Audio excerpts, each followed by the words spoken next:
Chapter 959. A dozen eunuchs and immortals hurriedly escorted Wu Qi back to Nu Yu's palace. Then, hundreds of supreme towers appeared over the palace, completely sealing it off from inside and outside with a tremendous pressure. A cold and harsh warning rang in the ears of all the foreign immortals and itinerant cultivators who stayed in Yuxiong City. Everyone, stay where you are and wait for investigation.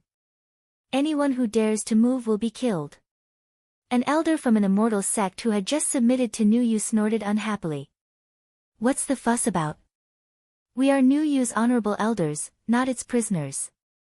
What do you want? Even though he had received Nu Yu's warning, the elder still flew up into the sky from one of the halls in the Temple of Honorable Elders. A ball of ghost fire fell from above and hit the elder, who did not take Nu Yu's warning seriously. Even with the cultivation base of a 15th-tier gold immortal, he could not withstand the burning of the ghost fire. In just a few seconds, he was burned into a wisp of smoke, and his soul flew up into the sky before it was sucked away by the strange force. All the honorable elders in the temple shut their mouths at the same time and stayed in their residences obediently, not daring to go out. It was only then that they realized how strong Nu Yu was, and that if they had not been instructed by an almighty expert to come to Nu Yu, they would not have been treated so courteously by Nu Yu. Now that Nu Yu was clearly in a great mess, they did not bother to maintain such courtesy. Standing in front of the gate of Carefree Palace, Wu Qi looked innocently at the large group of Nu Yu soldiers around him and asked, "What are you doing? What's going on? Why are you so nervous?" "Ugh, what's going on?" An oracle in a black robe hurried over with a serious face. He bowed to Wu Qi and said in a deep voice, "Please calm down, Lord Teeth. We will give you an explanation. Later on, someone will come and ask you a few questions. Please cooperate with them." Twitching his mouth, Wu Qi snorted coldly and shouted, "I can calm down, but give me good wine, good meat, and beautiful women. You can't just leave me here, right? Oh, you even got a group of men to surround me. I don't have that kind of taste for men. Don't tell me it's for food." Licking his lips, Wu Qi put on a greedy expression and grinned at the soldiers who had surrounded Carefree Palace. These officers and soldiers were frightened by Wu Qi and hurriedly retreated a few steps. In just 2 hours, several supreme high priests arrived at Carefree Palace, escorted by more than a dozen generals. Wu Qi was having a good time eating and drinking, while a dozen teenage girls were playing sumo wrestling beside him. Every now and then, he would take out large pieces of jade and gold and throw them to these girls as rewards. He was having a great time playing with them. The few supreme oracles glanced at the jade and gold that Wu Qi had thrown on the ground. The stone shell on the surface of the jade had been roughly scraped off, revealing the smooth jade flesh inside. Clearly, they were unpolished jades that had just been mined from the jade mines in the mountains. As for the gold nuggets, they were natural nuggets, some of which were embedded with stones of various sizes. Thinking of the true form of Lord Teeth that Wu Qi had transformed into, the few old oracles could not help but nod. It would be strange if a demon who had cultivated into a Mo could produce exquisite jade artifacts and refined gold ingots. With his bare chest exposed, Wu Qi stared at the few supreme oracles and shouted, "What are you doing here?" As he shouted, Wu Qi raised the flagon and poured wine into his mouth. His eyes, which had turned red because of the alcohol, were fixed on the few girls who were wrestling with each other. Their snow-white skin was exposed, and Wu Qi could not help but chuckle. The few supreme oracles glanced at each other and nodded again. "May I ask, Lord Teeth, where were you around noon today?" asked one of them in a soft voice. Licking his lips, Wu Qi glared at them impatiently and said angrily, "Where could I have been? Weren't you the ones who arranged for people to accompany me to go shopping?" I touched the buttocks of a few girls along the way." "Are you going to avenge those sluts?" Rolling up his sleeves, Wu Qi rose to his feet with a laugh, then puffed out his chest and said, Come, let me play with you." The supreme oracles took 2 steps back, while a dozen 8 and 9 stars generals of Second Pangu Heaven stepped forward and stood in front of Wu Qi. The supreme oracle who spoke just now said in a deep voice, "Lord Teeth was out shopping, and that seems to be true." May I ask what cultivation technique Lord Teeth is practicing? That gave Wuqi pause. Staring at the few supreme oracles, he sneered and said, "It's none of your business what cultivation technique I'm practicing." Why are you asking me this? To immortals, the cultivation method they cultivated was their greatest secret. Unless it was someone close to them, they would absolutely not divulge any information related to their cultivation method. By asking such a question, the few supreme oracles had actually violated the great taboo of immortal cultivators. The oracle sighed and said in a deep voice, "Please forgive me, Taoist Lord. At noon today, the Emperor of New Yu was assassinated, and even his soul was destroyed. We've thoroughly investigated all the honorable elders and foreign itinerant immortals and cultivators in Yuxiong City. Please understand, Taoist Lord, and don't hurt the friendship between us." After pondering for a moment, the oracle said, "Taoist Lord, please show us the divine abilities and mystic arts you have practiced, so that we can peek into the essence of your magic power with our divine sense. As long as we are sure that you have nothing to do with the death of our emperor, New Yu will definitely offer you a gift." Rolling his eyes, Wuqi tilted his head and stared at the oracles for a long while. At last, he nodded slowly and said, "Remember, it was you who forced Lord Taoist today, so he had no choice but to do as you say. But remember, what happened today? Well, if you are willing to fill this storage ring with supreme-grade immortal stones and give me 10,000 beautiful girls, I can swallow my anger." After rummaging in his sleeve for a while, Wuqi took out a storage ring with a length of 30 miles and handed it to the supreme oracles. A storage ring with a length of 30 miles had to be filled with supreme-grade immortal stones.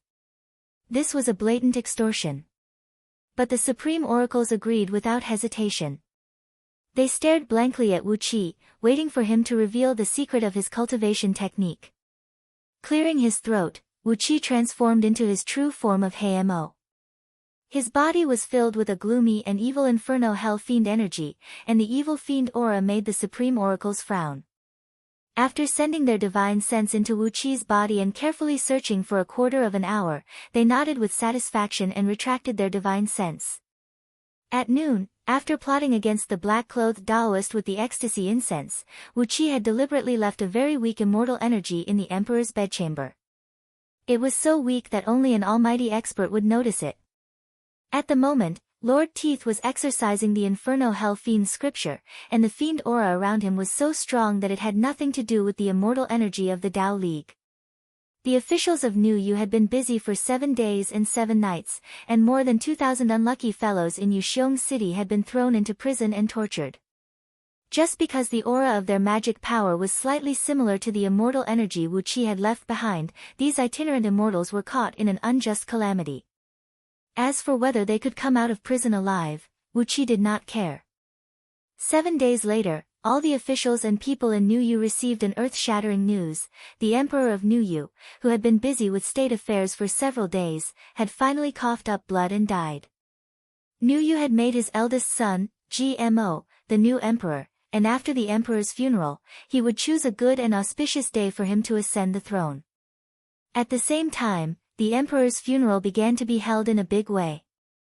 According to the custom of the human race in Diyu, all people were buried directly in the soil after death, including the human emperor. This was based on the meaning that heaven and earth created man, and the time was right for man to return to heaven and earth. But now that New Yu was under the influence of outsiders, its officials had collected a pile of the emperor's ashes and put them into a huge, luxurious coffin. Countless civil and military officials and members of the imperial clan were mourning the emperor in the palace, and the sound of mourning music spread almost throughout the whole city. As the chief honorable elder of New Yu who had been cleared of suspicion, Wuqi naturally had the right to attend the emperor's mourning hall. This was the first time New Yu had held a serious funeral for an important figure, so everything was in a hurry. In the vast hall, countless members of the imperial clan and courtiers were kowtowing to the emperor's coffin. On the square in front of the hall, 4,900 monks were chanting the rebirth scripture on the left, and 4,900 Taoists were dancing the Taoist dance on the right. Both sides were mustering their strength to expiate the souls of the dead, creating a foul atmosphere. Meanwhile, Wuqi stood at the entrance of the hall with a group of itinerant immortals with profound cultivation bases, looking at each other without saying a word.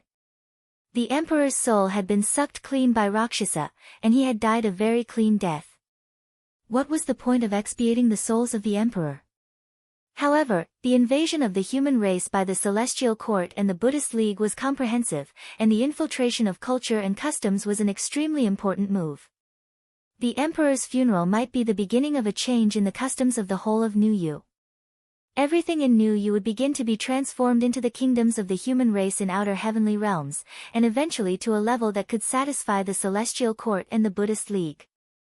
With a faint sigh, Wuqi shook his head and looked at the members of the imperial clan who were burning paper money and crying in the hall. According to the list obtained from Liangzhu, there were 13,947 members of Deyu's imperial clan who had betrayed Deyu and fled to the southern region with the emperor. At the moment, there were more than 9,800 people in the hall. The others were either guarding various provinces or leading armies in a stalemate with Deyu. Now, they were rushing back to Yuxiong City on Ji Mo's order to attend the emperor's funeral. What Wuqi was waiting for was the moment when these members of the imperial clan who had betrayed Deyu would gather together, and when the time came, he would kill them all in one fell swoop. He wanted to see how the Celestial Court and the Buddhist League could control New Yu without Deyu's imperial clan. He wanted to see what else they could do about the unjustifiable matter. Time passed slowly. 3 days later, all the important figures of New Yu's imperial clan and powerful clans had gathered in the Great Hall. The black-clothed Taoist, whose face was extremely unsightly, was escorted by a group of monks and Taoists. Chapter 960. Wuqi gave the black-clothed Taoist a glance and could not help but chuckle. So, you've spent a lot of money. The Taoist herself possessed the cultivation base of a peak-level primordial expert, and she was now followed by 36 monks and 36 Taoists, 6 of whom were primordial immortals and 6 monks with the cultivation base of Buddhas. Moreover, the 6 primordial immortals were tall and ancient in appearance, and the 6 Buddhas had strange appearances, their eyes gleaming faintly as they glanced around. Clearly, none of them were ordinary figures. Currently, the Celestial Court and Buddhist League only had about 1,000 primordial immortals, but the Taoist, whose cultivation base had reached the peak of primordial immortal realm, was not among the primordial experts of Buddhist League that everyone knew. The 12 primordial experts behind her were also unknown in the past, and even the Celestial Court and Buddhist League themselves did not know their origins. Wuqi nodded to himself. A few days ago, when he was at Greathorns's place, he had talked a lot of nonsense to Wuqi, one of which was about the 7 Buddhist patriarchs and the 9 Tao patriarchs recruiting disciples.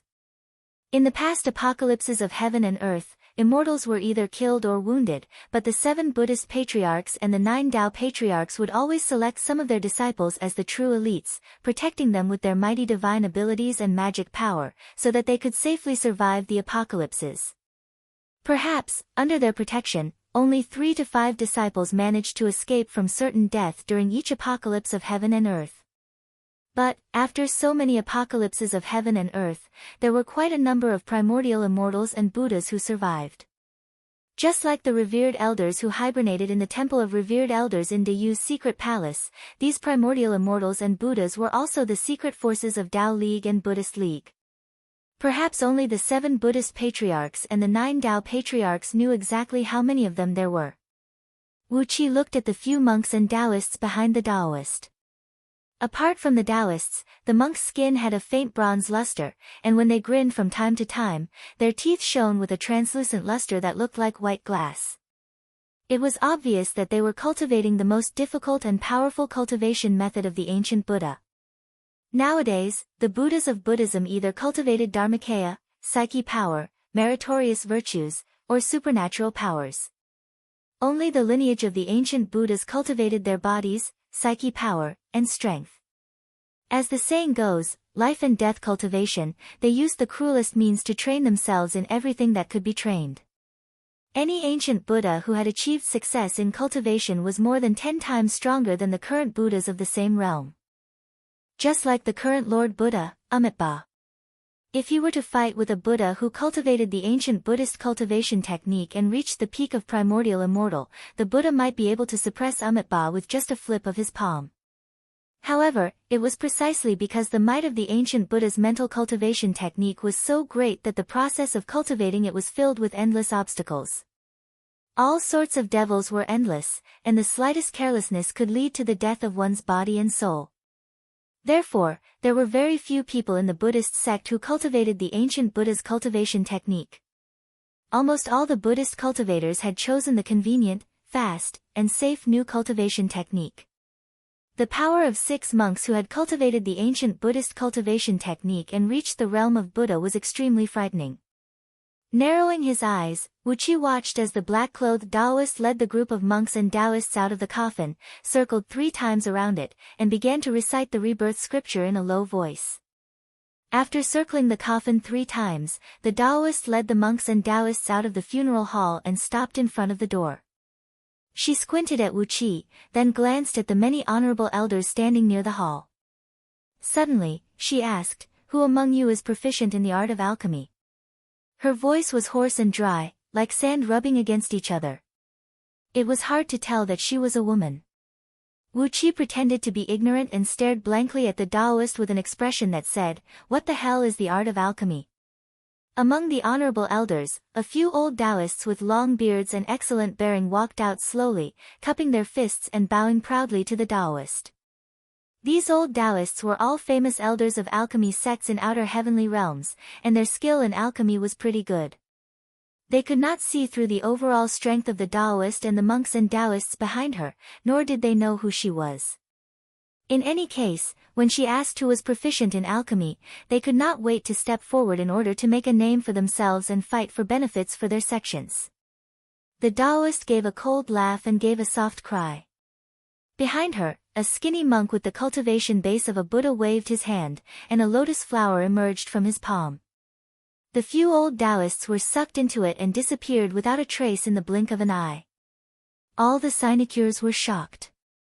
They took a step forward, wanting to reason with the black-robed Taoist, but an extremely frightening wave of magic power spread out from the Taoist's body, suppressing these sinecures so much that they dared not move even a finger. "You know how to concoct pills. Good, good, good."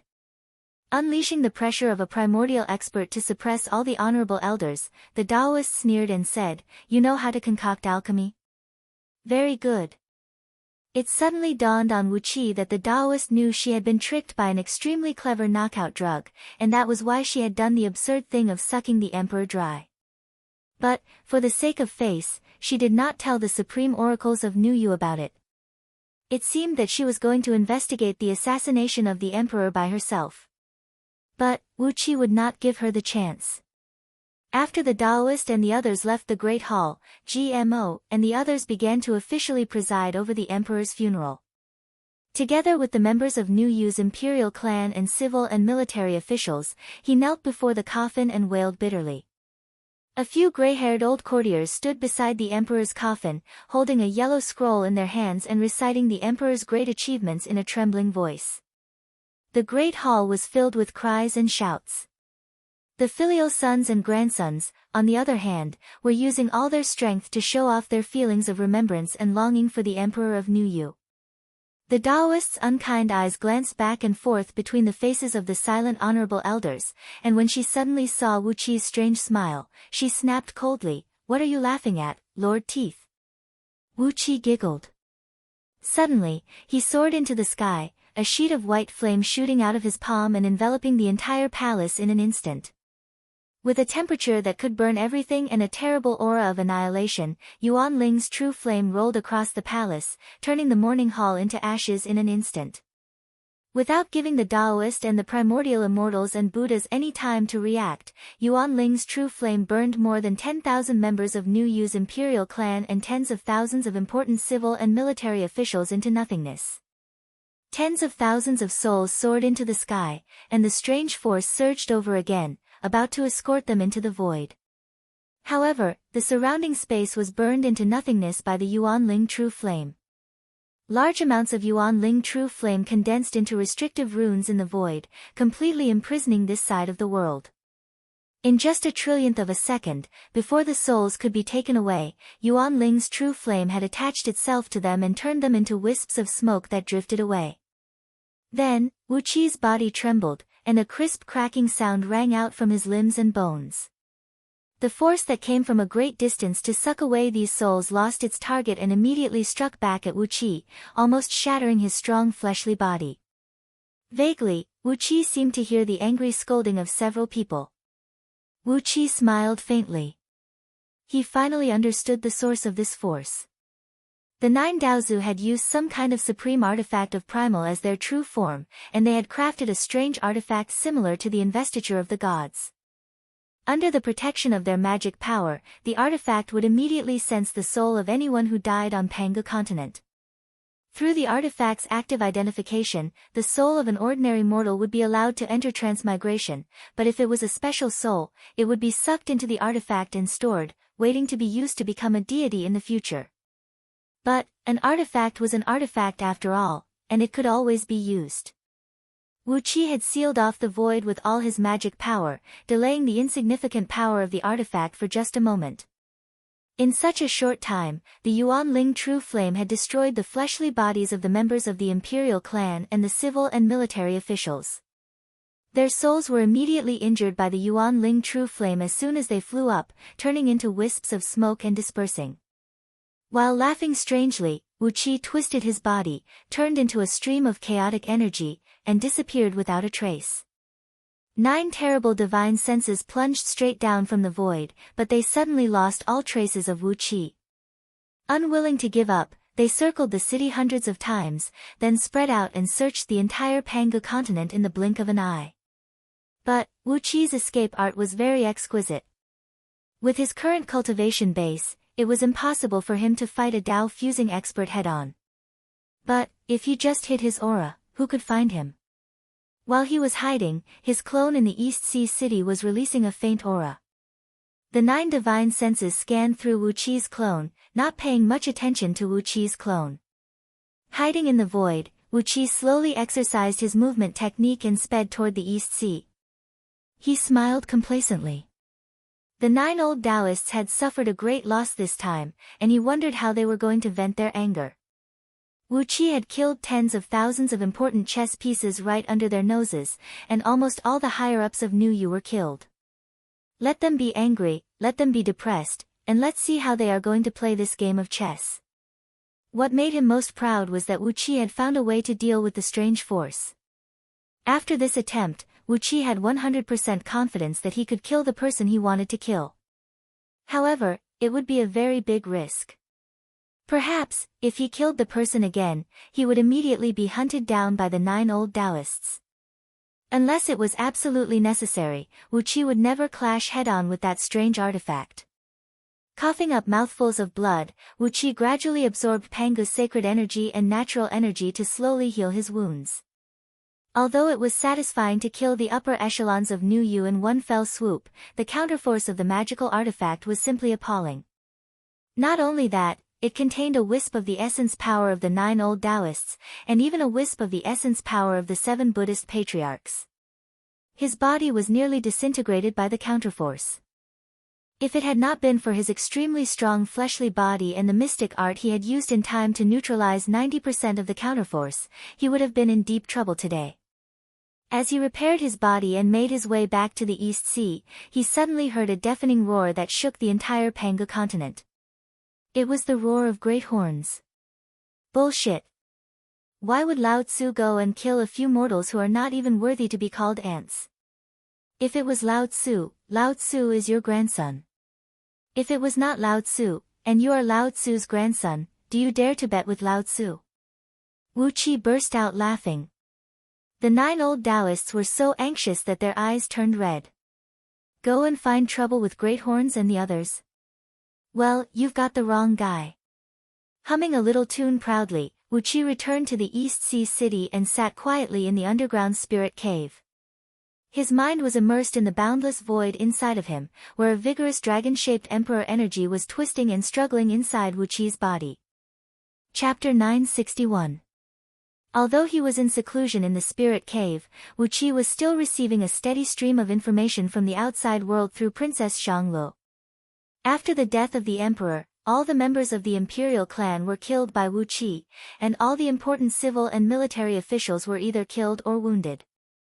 Under the leadership of a black-clothed Taoist who called himself Ming Hao, Niu had found a child who claimed to be the emperor's illegitimate son, and made him the emperor of Niu.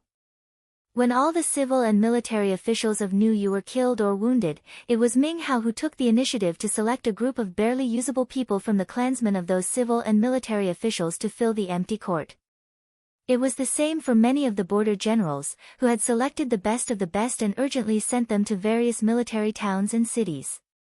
But, things were always so strange. No matter how hard Ming Hao struggled, Niu's army was always routed on the battlefield. Often, as soon as the Great Yu army arrived, Niu's army would flee or simply kneel down and surrender. In just a month, the Great Yu army led by Emperor Haozuan, together with the two armies led by the Yellow Emperor Xianyuan and the deities of the Yen Emperor Shenong, had recovered 70% of Niu's territory, and were now heading straight for the city of Yuxiong.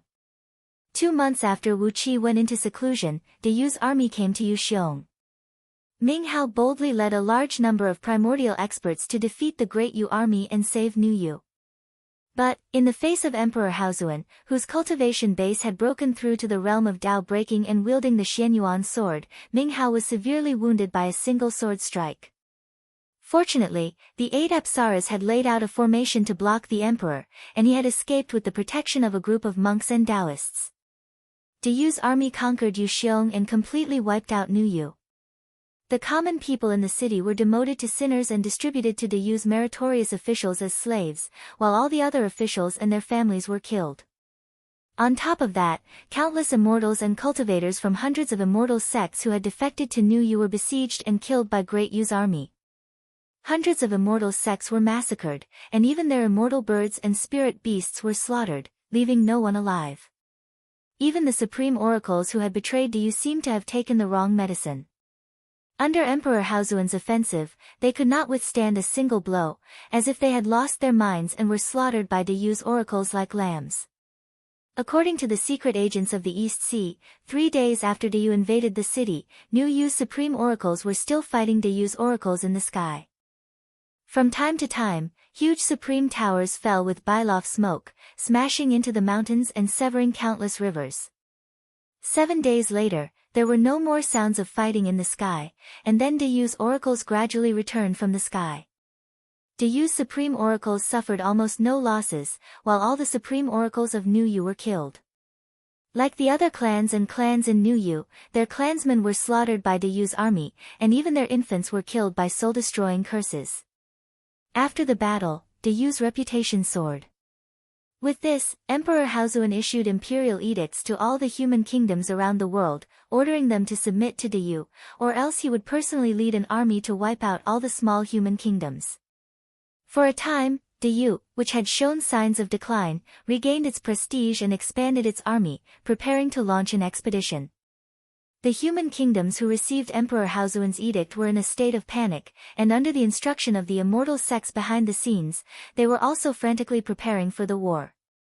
In terms of total population, all the human kingdoms in outer heavenly realms accounted for about 80% of the total population of De Yu. Together with the immortals of the Celestial Court and the cultivators of the Buddhist League, as long as all the human kingdoms in outer heavenly realms were united into one power, they would be able to fight against De Yu. According to the intelligence sent back by the secret agents of the East Sea, after receiving De Yu's edict, the Ling dynasty's attack on the human kingdoms suddenly became more than 10 times fiercer. Zhang Tingyun even appeared on the front line several times to boost morale, and took several powerful human kingdoms under his control. The secret agents even saw Zhang Tingyun behead the emperors of the enemy kingdoms in front of countless soldiers on the blood-drenched battlefield, extracting the purple energy that looked like flood dragons from their bodies and swallowing it. After getting the intelligence from the secret agents, Wu Qi could not help but nod to himself. It seemed that the Emperor Aura was very useful. At the very least, the Emperor of Niu was killed, and Wu Qi robbed him of his Emperor Aura. The destruction of Niu in just 2 months was a ready-made example. In the spirit cave, where the natural energy was so abundant that energy crystals had begun to form, Wu Qi sat cross-legged under the heaven-refining cauldron, his vast divine sense swirling around his divine soul like a nebula. Every particle of his divine soul was trembling, contacting and flowing with the laws of the heavenly Tao, searching for information about the Emperor Aura. The heavenly secrets were messed up by the 7 Buddhist patriarchs and 9 Tao patriarchs, and later by the 18 saints. Now, the heavenly secrets were in a complete mess, and no one could figure out how it worked. Wu Qi's divine sense fused with the chaotic torrent of the heavenly Tao, letting it flow freely with it. Occasionally, he could come into contact with some information about the Emperor Aura, which was immediately absorbed and stored by his divine soul. Bit by bit, the data was stored, and Wu Qi separated the wheat from the chaff. Relying on the faint connection of his divine soul, he fused the information that pointed directly to the essence of the Emperor Aura and gradually restored its original appearance. At the same time, the enormous stream of Emperor Aura in Wu Qi's body was being extracted by the primal purple energy bit by bit, gradually disintegrating and melting. Wu Qi's divine sense fused with the disintegrated Emperor Aura, and from it, he began to comprehend the various strange powers contained in it. There seemed to be lightning flashing and thunder rumbling before his eyes. When Wu Qi's divine soul was completely immersed in the Emperor Aura, and his divine sense was completely integrated with the heavenly Tao, countless illusions flashed before his eyes. On the primitive continent, there were countless giant beasts and demon birds, and human beings were as weak as insects, being hunted and killed by those beasts and ferocious birds at will. There were also powerful gods high up in the sky, who could summon the wind and summon the rain. From time to time, they would raise a terrible storm that could instantly destroy a human tribe, or spread a plague that could instantly wipe out dozens of human tribes. Newborn human beings were weak and incompetent, and they could only struggle to survive in that extremely dangerous environment. After dozens of generations, the most outstanding human beings finally activated the bloodline inherited from the great Saint Pangu and the other 100 spirits. Their intelligence and fleshly bodies were greatly improved, and they began the first evolution of the humankind. They had smart minds and strong bodies. Led by the first batch of evolved human beings, they built houses to shelter themselves from the wind and rain, lit bonfires to drive away wild beasts, roasted food to strengthen their bodies, and used herbs to dispel plagues and cure their people. There were also those powerful warriors who protected their people. They used crude wooden sticks and stones as weapons to kill powerful beasts and fierce birds, protecting the humankind through the most dangerous period of the human race's birth. Those outstanding people became the leaders of the tribes, and the growing tribes began to communicate with each other. As a result, the individual tribes formed strong alliances.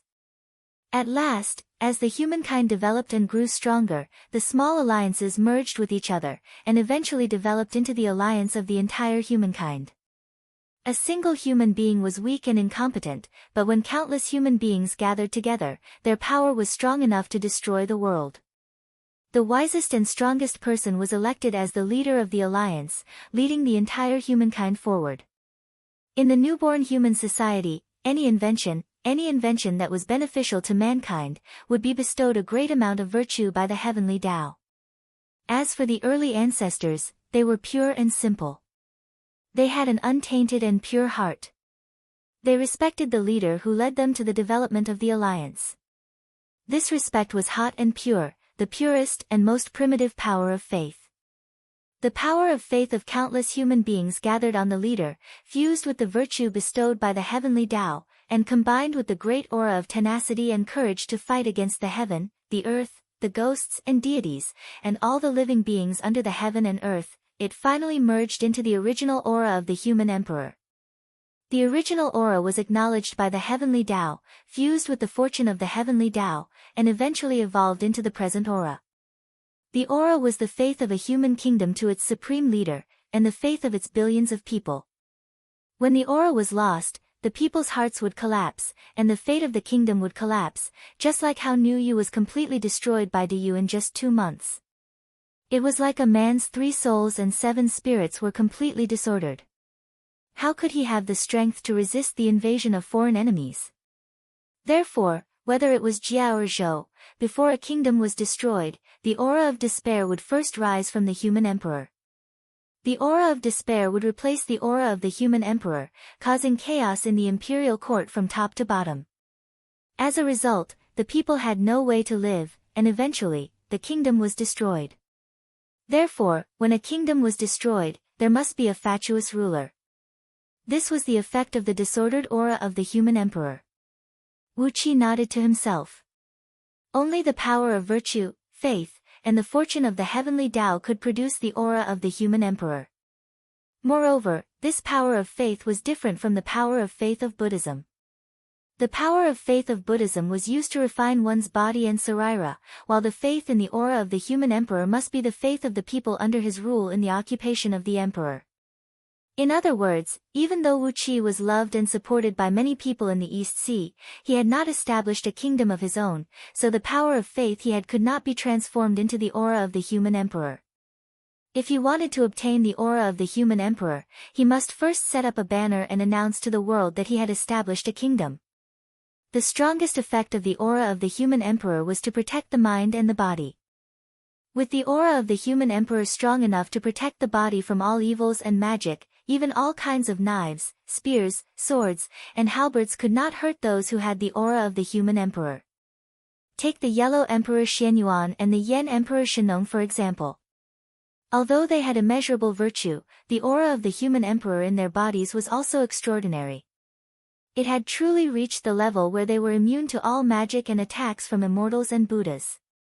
Even their fleshly bodies were protected by the boundless aura of the human emperor, which made them almost immortal. Their cultivation might not be very strong, but they were immortal just by standing there. If they really fought with them, even existences of the Tao integration stage would have a headache.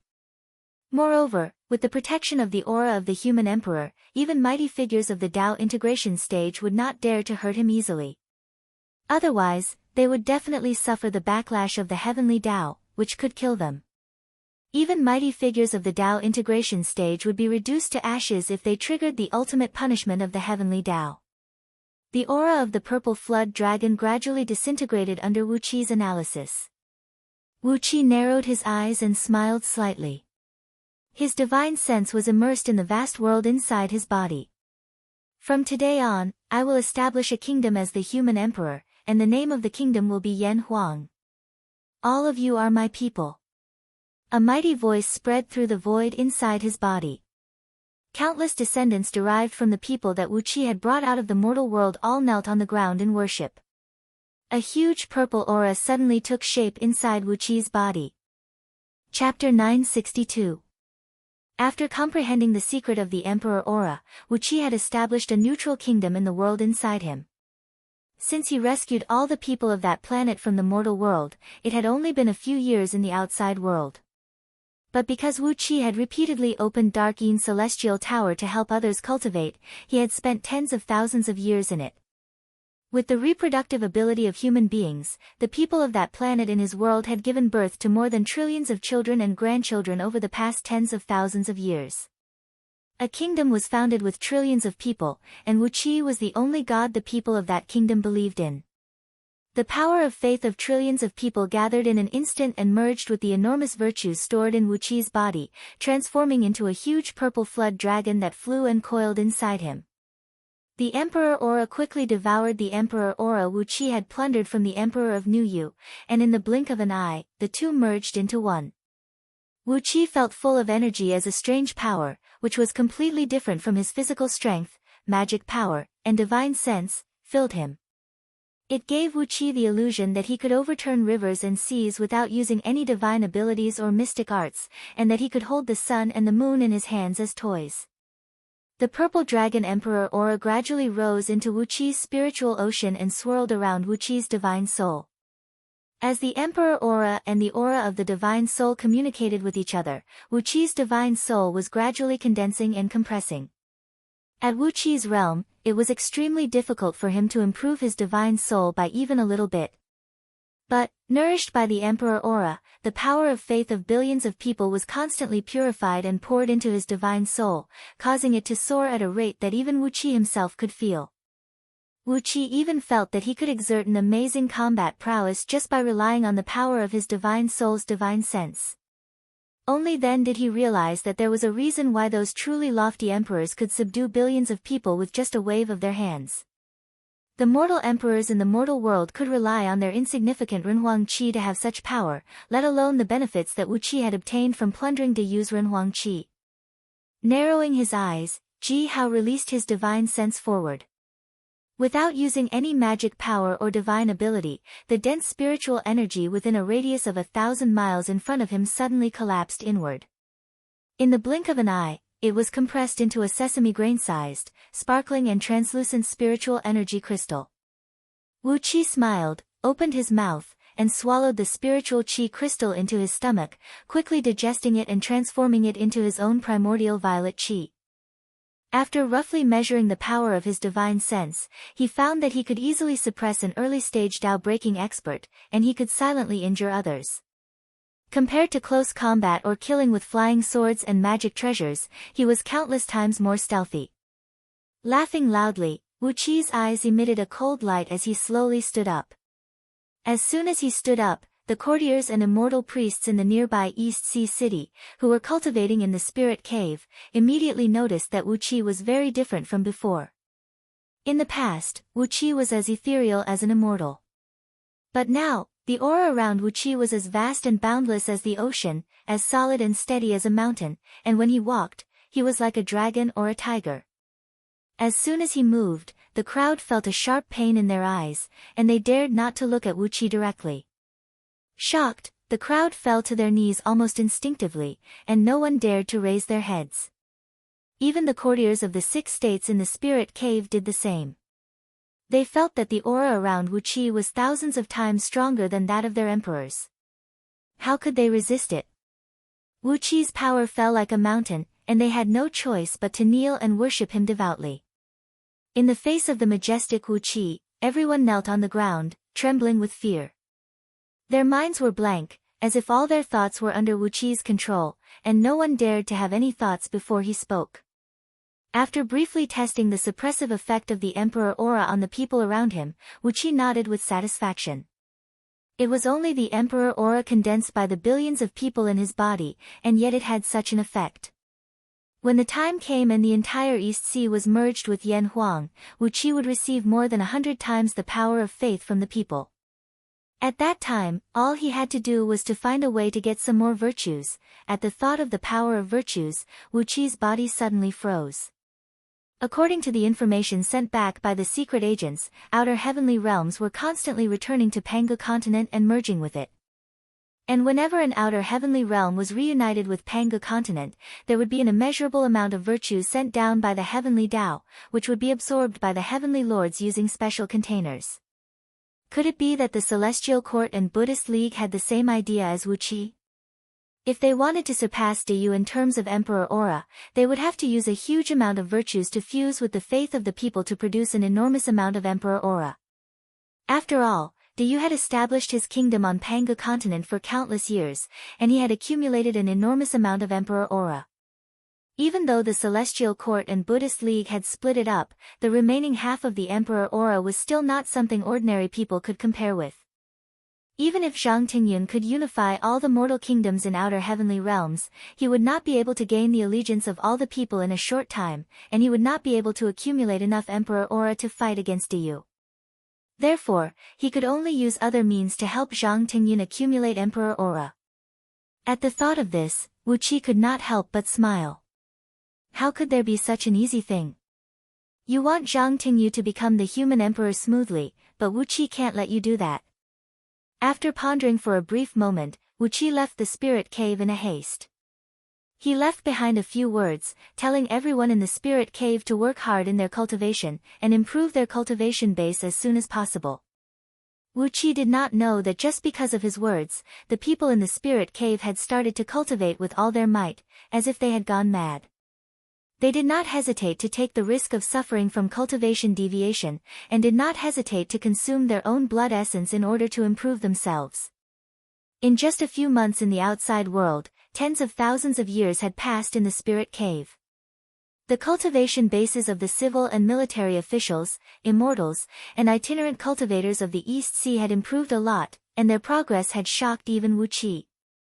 Putting aside how hard these people were cultivating, Wu Qi left the spirit cave in a hurry and summoned a blood-draining celestial fiend to disguise as himself to guard the East Sea, while his true self transformed into a gust of wind and flew toward the northern frontier of Diyu. Far away in the northern frontier of Diyu, several armies of the Ling dynasty were sweeping across mortal kingdoms from outer heavenly realms, killing their emperors and plundering their emperor aura. With his current cultivation base, without attracting any attention, it only took him a few days to come to the place where the flames of war were raging in the northern region. Outside a large city, Wu Qi saw an army of the Ling dynasty launching a fierce attack on the city. Hundreds of thousands of soldiers besieged the city, and there were only tens of thousands of soldiers defending the city. They were barely fighting against the army of the Ling dynasty with the help of the city's defensive barriers and formation maps. This was the capital city of a small kingdom called Han Kingdom. The kingdom was not strong, but its monarch seemed to be very kind to its people. Therefore, although most of its territory had fallen and the city was surrounded by more than 10 times the number of soldiers, the soldiers in the city were still fighting the powerful enemy with their lives. And the monarch of Han Kingdom, who was guarding the city, had the emperor aura in his body was not strong, but it was extremely condensed and lively, just like a living dragon. Nodding to himself, Wu Qi exercised an escape art and quietly slipped into the city, transforming into a gust of wind and blowing past the monarch of the Han Kingdom. Without alerting anyone, Wu Qi stole the emperor aura in his body and integrated it into his own. Then, he left easily. No one knew that he had gained something.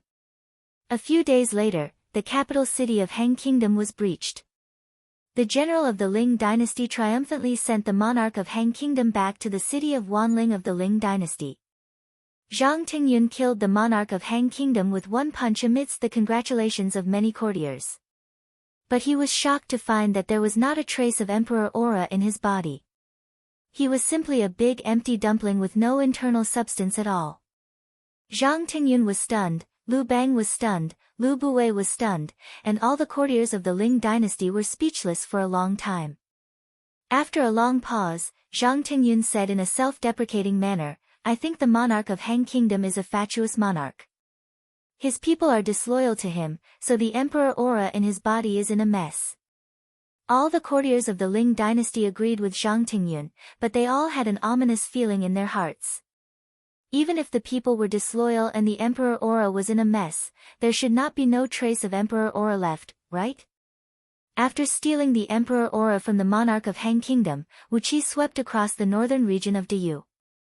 Along the way, none of the emperors of the mortal kingdoms in outer heavenly realms escaped from his hands. These mortal kingdoms only occupied an area of tens of thousands of miles on Panga continent, and Wu Qi could travel through tens of thousands of such small kingdoms in a day and a night. Like a bee in the blossoming season, he had worked hard to extract all the emperor aura from these emperors' bodies, leaving an empty body waiting for the generals of Ling dynasty to take over. After months of hard work, Wu Qi finally stole all the emperor aura from the emperors of all the mortal kingdoms in the northern region. After that, he immediately rushed to the southern region of Diyu. After several months of hard work, he had extracted the emperor aura from all the mortal kingdoms in the southern region of Diyu, as long as they were near the direction of the Ling dynasty. He left quite a few mortal kingdoms in the direction of Great Wu. After that, Wu Qi continued his journey to the western region of Diyu. But in the western region, he found some signs that something was not right. After hesitating for a long time, he simply exercised a mystic art and soared into the sky, stealing the emperor aura of all the emperors of the human race in outer heavenly realms that were heading towards Panga continent, but were still some distance away and had not had time to reintegrate with Panga continent. There were more than 10 million outer heavenly realms heading towards Panga continent. Even with all his might, it took Wu Qi several years to travel through all these heavenly realms and extract all the emperor aura from them.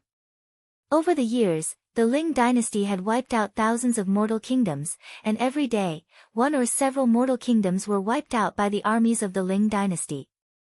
But to Zhang Tingyun's disappointment, he found that the emperor aura in the emperors of the destroyed mortal kingdoms was so thin that even if he absorbed all the emperor aura in them, it would not be of any help to him.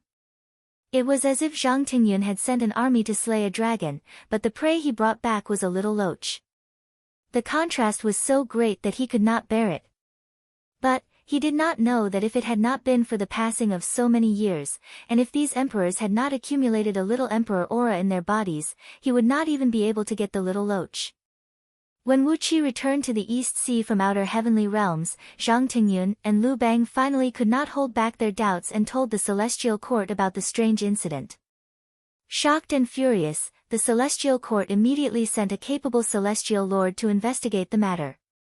Chapter 963. In the meeting hall of the Ling dynasty, an executioner clad in a red outfit beheaded the emperor of a small kingdom. Yi Qi, who was secretly sent to the Ling dynasty by the celestial court and also served the Big Dipper emperor of the celestial court, frowned and drew out a 3 feet long, thumb-thin, purple stream of emperor's aura from the emperor's body. The emperor's aura was extremely loose, and could not take the shape of a dragon at all. It was coiling around Yi Qi's fingertip like a mudfish. This was not the emperor's aura that should belong to an emperor who controlled tens of thousands of miles of land and ruled hundreds of millions of people. Perhaps, in the ancient times, the power of faith gathered by the leaders of human clans, which had no more than hundreds of thousands of people, was 10 times stronger than this emperor's aura. Grinning, celestial lord Yi Qi crushed the sovereign aura with one hand. With a dark face, Zhang Tingyun sat on the throne and said in a deep voice, "Look, celestial lord. In the past 3 years, countless kingdoms of the Ling dynasty have been destroyed, and all their emperors have become prisoners. But, the strongest emperor's aura I've obtained from them is no more than this. 3 years ago, some of them even had no emperor's aura in their bodies, and were simply empty shells. Celestial Lord Yi Qi, this is not good for the great plan of the celestial court. Please find out the truth as soon as possible," said Lu Bang with a dark voice. Celestial Lord Yi Qi circled around the dozen emperors who were kneeling in the great hall, shivering in fear. With a wave of his sleeve, a dozen heads flew up, and their bloody souls were sucked away by a strange power in the void. Then, he raised his hand, and a dozen streams of emperor power flew out. Sure enough, they were as weak as mudfish. Weighing the emperor's aura in his hand, Yi Qi narrowed his eyes and cast a spell with a mystic magic. Immediately, the emperor's aura in his hand drifted away, turning into fluorescent light spots and hovering around his palm. These emperor's auras were newly born in the past 3 years, which is why they are so weak. Frowning, celestial Lord Yi Qi explained to Zhang Tingyun and Lu Bang what was wrong with the emperor aura. Logically speaking, the royal aura of a country should be passed down from generation to generation. The previous monarch would pass it on to the next monarch, and from generation to generation. As the population and territory expanded, the royal aura would only accumulate and gradually grow stronger. The sovereign qi in the bodies of these monarchs had clearly been sucked dry by someone 3 years ago. The sovereign qi in their bodies had only been regenerated in the past 3 years, which was why they were so weak. Zhang Tingyun was so angry that his whole body trembled. He shouted sternly, "Who dares to oppose me?" Celestial Lord Yi Qi sneered with a gloomy face, "I'm afraid they are not going against you, your majesty, but against the celestial court." Standing next to Zhang Tingyun, Lu Buwei said in a cold voice, "Some almighty expert must have sucked away the emperor's aura of these monarchs, so that his majesty could not gather enough emperor's aura to fight against you, thus interfering with his majesty's plan to ascend to the throne of the human emperor. Those courtiers of Yu could not have done such a thing. Their brains would not have reacted so quickly." Lu Bang nodded thoughtfully and said, "Yes, those civil and military officials of Great Yu are only good at killing to their heart's content. They can't do such insidious things like pulling out the firewood from under the cauldron. He, who else but us, the celestial court, knows the importance of the emperor's aura. If His Majesty's Emperor's aura cannot suppress the Emperor's aura of Yu's Emperor Haozuan, then the Ling dynasty will certainly suffer a loss in the war against Yu." The people in the Great Hall exchanged glances, then turned to the west at the same time. Lu Buwei, who already held great power in the Ling dynasty and was in charge of financial affairs and intelligence work, said in a cold voice, "A few days ago, I received a report that a kingdom called Tranquility has suddenly emerged in the western region of Diyu. It is a very powerful kingdom, and it has wiped out tens of thousands of kingdoms in the western region. It has gathered an army and is fighting the Yu Xiong army, which is under the command of Gao, King Wei Shan. It is said that Yu Xiong army has suffered a few losses." Celestial Lord Ichi's face turned extremely unsightly. With his hands clasped behind his back, he walked around the many corpses in the great hall, then said with a cold grin, "The Shizo dynasty. In the plans of the Celestial Court and the Buddhist League, there is no such kingdom. All the kingdoms in outer heavenly realms have been thoroughly investigated before they came to Pangu continent. I remember that the name Shizo dynasty is not in the official documents sent to the 6 great celestial emperors." Zhang Tingyun said with a gloomy face, "In that case, someone has deceived the 6 great celestial emperors. Who has the means to do so?" Looking at the corpses on the ground, Lu Bang said, "Not only does someone have the means to deceive the 6 great celestial emperors, but they can also extract the emperor aura from these emperors in advance, so that His Majesty cannot fuse with their emperor aura and enhance the fortune of Ling dynasty. It seems that such a dirty trick can only be." Everyone looked up at the same time at the far west of the sky, where Mount Gridrakada was located. Celestial Lord Ichi's face had turned as pale as a dead man's. "That seems to be the case," he said coolly. "It is understandable that the man who has conferred the title of God on behalf of the heaven and the future human emperor is such an important position. I suppose they have also pushed out their agents to compete for these 2 positions. He. What a cunning and scheming man." After pondering for a moment, Celestial Lord Ichi looked at Zhang Tingyun with a frown and said, "In that case, His Majesty is not safe either." Zhang Tingyun flew into a rage. He slapped the armrest of his throne and bellowed, "Don't tell me they dare to kill me." Celestial Lord Ichi said in a deep voice, "They dare not, but so what if they steal the Emperor aura from His Majesty? May I ask Your Majesty, how much of the power of this supreme treasure of primordial can you unleash? If you can unleash more than 30% of its power, there will be very few people in the universe who can hurt His Majesty. If you can't unleash more than 30% of its power, I'm afraid there will be no less than 800 people under their command who can quietly take away His Majesty's Emperor aura." Celestial Lord Ichi said bluntly to Zhang Tingyun, "Without the Emperor aura that you have painstakingly accumulated through tens of thousands of reincarnations, what use is His Majesty to the Celestial Court?" Zhang Tingyun's face turned pale. He shuddered uncontrollably, as if he had thought of something terrible. He stared at Celestial Lord Ichi and said with a wry smile, "Please tell me, Celestial Lord, how can I avoid this disaster? If I am successful in the future, Tingyun will remember this favor." Celestial Lord Ichi smiled with satisfaction, then nodded and said, "Good.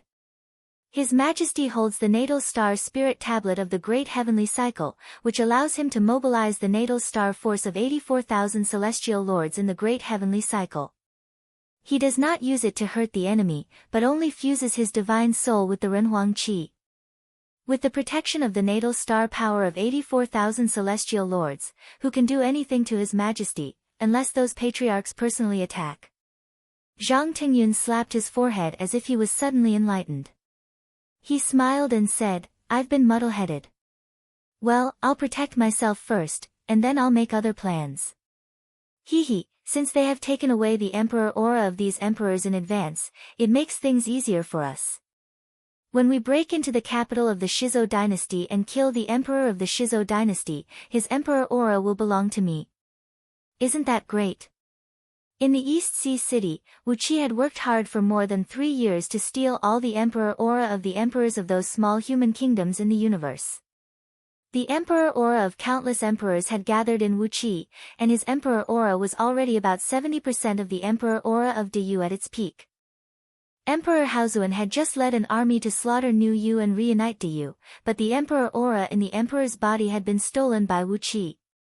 Emperor Haozuan's Emperor aura was only half of what it was at its peak, and it would take him a long time to win over the hearts of the people in order to regain its former glory. Therefore, Wu Qi was now the man with the strongest emperor aura in the universe. When he returned to the East Sea City, the morale of the soldiers in the East Sea City had risen significantly for no reason. Even the yield of crops and the number of babies born in the East Sea City had increased significantly in the next few months. On top of that, almost all the newborns were suitable to practice the body-tempering technique of the human race, and on average, 1 in 1,000 was suitable to practice the art of sacrificial magic. As the saying goes, a great man and a great place prosper. The enormous emperor aura that Wu Qi had gathered had indeed brought such a mysterious change to the East Sea. After not seeing each other for years, Wu Qi did not explain what he had done. Instead, he immediately pulled Princess Zhang Li's arm and made love to her. They spent all day together, and for the time being, they were not in the mood to pay attention to the war between the East Sea and the Ling dynasty. Over the past 3 years, the East Sea and the Ling dynasty had their share of victories and defeats, and no one could occupy an absolute advantage. Today, I took a few cities from you, and tomorrow, you took back a few more. It was nothing more than a stalemate. Over the past 3 years, hundreds of thousands of soldiers on both sides had died in the war, and that was the only loss. But, as both sides occupied vast territories and had countless people, the loss of hundreds of thousands of soldiers was not even a drop in the bucket, so no one took it seriously. Lying on a small island by the East Sea, in a pavilion specially built for Wu Qi and Princess Zhanglu, Wu Qi leaned against Princess Zhanglu, while Princess Zhanglu fed Wu Qi all kinds of fresh wild food lazily. The moon was shining high in the sky, and the stars were shining brightly. The sea breeze rolled up the waves and lapped on the small island, and the sound of the waves was lulling. Having just spent a long time with Princess Zhanglu, Wu Qi also yawned lazily, and then the stars in the sky dimmed. Wu Qi was startled, and he walked out of the pavilion with Princess Zhanglu to look up at the sky. The light of the stars in the sky quickly disappeared, and with their powerful divine senses, they could feel that the 84,000 immemorial stars in the sky were brewing a terrifying force.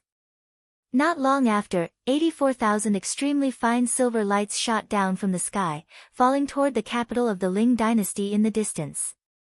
While Wu Qi did not know what was happening in the Ling dynasty, the soul-locking seal on his back, which was sealed by Gigu Z with the celestial star armor, suddenly activated, and a sharp pain went straight to his brain.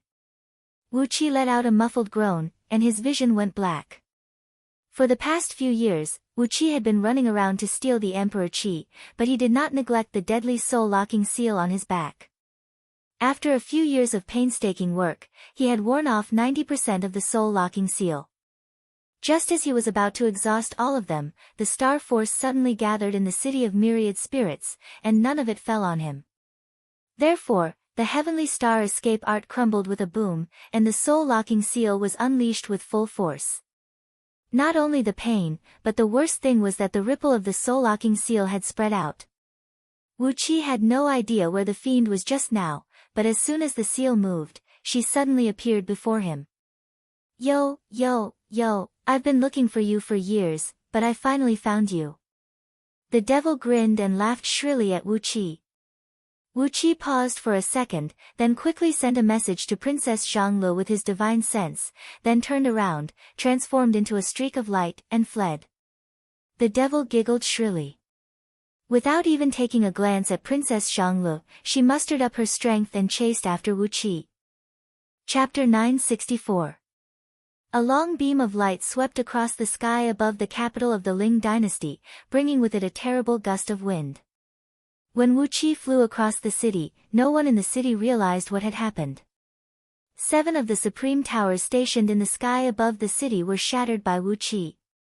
Countless broken bricks and tiles poured down from the sky, causing the houses in the city to collapse, and the dead and wounded were everywhere. Zhang Tingyun, who was silently circulating his cultivation technique to draw the power of the stars to stabilize his emperor aura and divine soul, could not move at all. Meanwhile, Celestial Lord Ichi soared into the sky furiously and snapped, "Who dares to come here and make trouble?" Before his voice could fade away, the fiend had already flown past Celestial Lord Ichi like a ghost, casually slapping his forehead with a claw and smashing his head like a rotten watermelon. Only then did the civil officials, generals, oracles, and immortals of the Ling dynasty react. They leaped into the sky and rushed towards the fiend. But, a seductive moan rang out, and suddenly, over 1,000 balls of flame burst into flames high up in the sky. The fiend's power was boundless. With just a soft moan, the hearts of over 1,000 high-ranking officials of the Ling dynasty were set ablaze. The invisible flame rushed into their heads from the top of their heads and burned all the way to their Yongquan acupoints. Their fleshly bodies and magic power were set ablaze at the same time, emitting different colored flames that burned happily in the sky. Before long, the 1,000 balls of flame fell heavily to the ground and exploded like meteors. The fire splashed tens of miles away, burning all the beautiful and luxurious palaces and pavilions nearby, and burning all the soldiers of the Ling dynasty who had heard the news into ashes.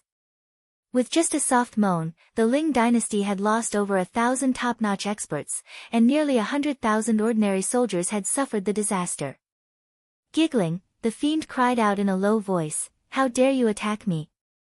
I'll remember you." Snorting coldly, the fiend turned into a cloud of smoke and chased after Wu Qi, who had already fled far away. As she chased after Wu Qi, she laughed and said in a low voice, "Why are you running? No matter where you run, I'll chase after you. You'll have to die. No one who has been targeted by the ancestor has ever escaped. Where can you run to?" Without looking back, Wu Qi rushed forward. He purposely flew past those big cities and military towns of the Ling dynasty. Every time he flew past them, he would fly right above their city walls. Just as Wu Qi had expected, the soldiers of the Ling dynasty were very elite. When Wu Qi flew past them, they hurriedly flew up into the sky to stop Wu Qi. However, they always bumped into the demon lord behind him. The demon lord was almost at the peak of the Tao-breaking realm. She could kill anyone who dared to stand in her way with a single claw. Along the way, Wu Qi had passed tens of thousands of cities and military towns of the Ling dynasty. Tens of millions of soldiers and commanders had been killed by the angry demon lord. Wu Qi had kept his promise with Zhang Tingyun. He did not kill those soldiers of the Ling dynasty, but the people killed by the demon lord could not be blamed on Wu Qi. In order to give the Ling dynasty the most painful blow, Wu Qi flew eastward at a high speed. When he was out of the Ling dynasty's territory, he flashed across the void and came directly behind the demon lord, then turned around and flew westward. He found another route and circled the Ling dynasty's territory as fast as he could. The demon lord wanted to kill Wu Qi to vent her anger. She did not realize that she had been used as a butcher's knife by Wu Qi. She followed closely behind Wu Qi, her eyes shining brightly. A strange ripping sound rang out as Wu Qi flew over the city of Wanling again. This time, dozens of supreme oracles struck at the same time, unleashing a very powerful magic to attack Wu Qi. But, Wu Qi was flying too fast. The magic barely brushed past Wu Qi's body and did not touch him. Instead, the demon lord was hit by the magic, and was slapped away by a huge statue of a ghost god, thousands of miles tall and shrouded in ghost fire. With dozens of supreme oracles joining hands, the power of this spell was terrifying. Although the demon lord's cultivation base and magic power were at the level of the peak level of the Tao-breaking realm, her body was not very strong. Especially when she was single-minded in chasing after Wu Qi. How could she have thought that such a melodramatic thing would happen? The devil god's palm slapped on her, nearly blowing her fair and beautiful body to pieces. The pain-made fiend flames burst out of her 7 orifices, and drops of purple blood flew out of her mouth. Flustered and exasperated, the demon lord locked onto Wu Qi with a thread of divine will. Then, she threw her head back and let out a shrill howl into the sky as she thrust both hands down.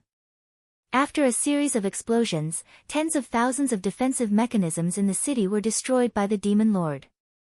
The entire city collapsed, and the whole mountain was forcibly pushed 30,000 miles into the ground. Underground fire boiled, and lava and poisonous fire shot up into the sky, burning countless officials and people of the Ling dynasty in the city. The almighty experts of the Ling dynasty were so frightened that they hurriedly put out the fire and tried their best to save the people in the city. The demon lord screamed shrilly, and the colorful fiend energy around her transformed into a 9-headed, 18-armed, gigantic devil god, who plunged down from the sky and crushed the 1,000-mile-tall devil god unleashed by dozens of supreme oracles. The devil god waved her 18 arms at the same time, and the 30-odd supreme oracles of the Ling dynasty in the sky howled miserably as they were smashed like eggs. Laughing coldly, the demon lord glared at the city of Wanling, which had been pushed deep into the ground. Based on her nature, she should have rushed down and killed all the living beings in the city. But a great sense of danger lingered around her. After a moment of hesitation, she gave up attacking the city and continued to chase after Wu Qi. She did not have that sense of danger when she was chasing after Wu Qi, but she always felt that once she attacked the city of Wanling, it would be the time of her death. The premonition, which pointed directly at the origin of her divine soul, made her very uneasy. As the saying goes, pick the weakest persimmon to pinch. Almost instinctively, she continued to chase after Wu Qi.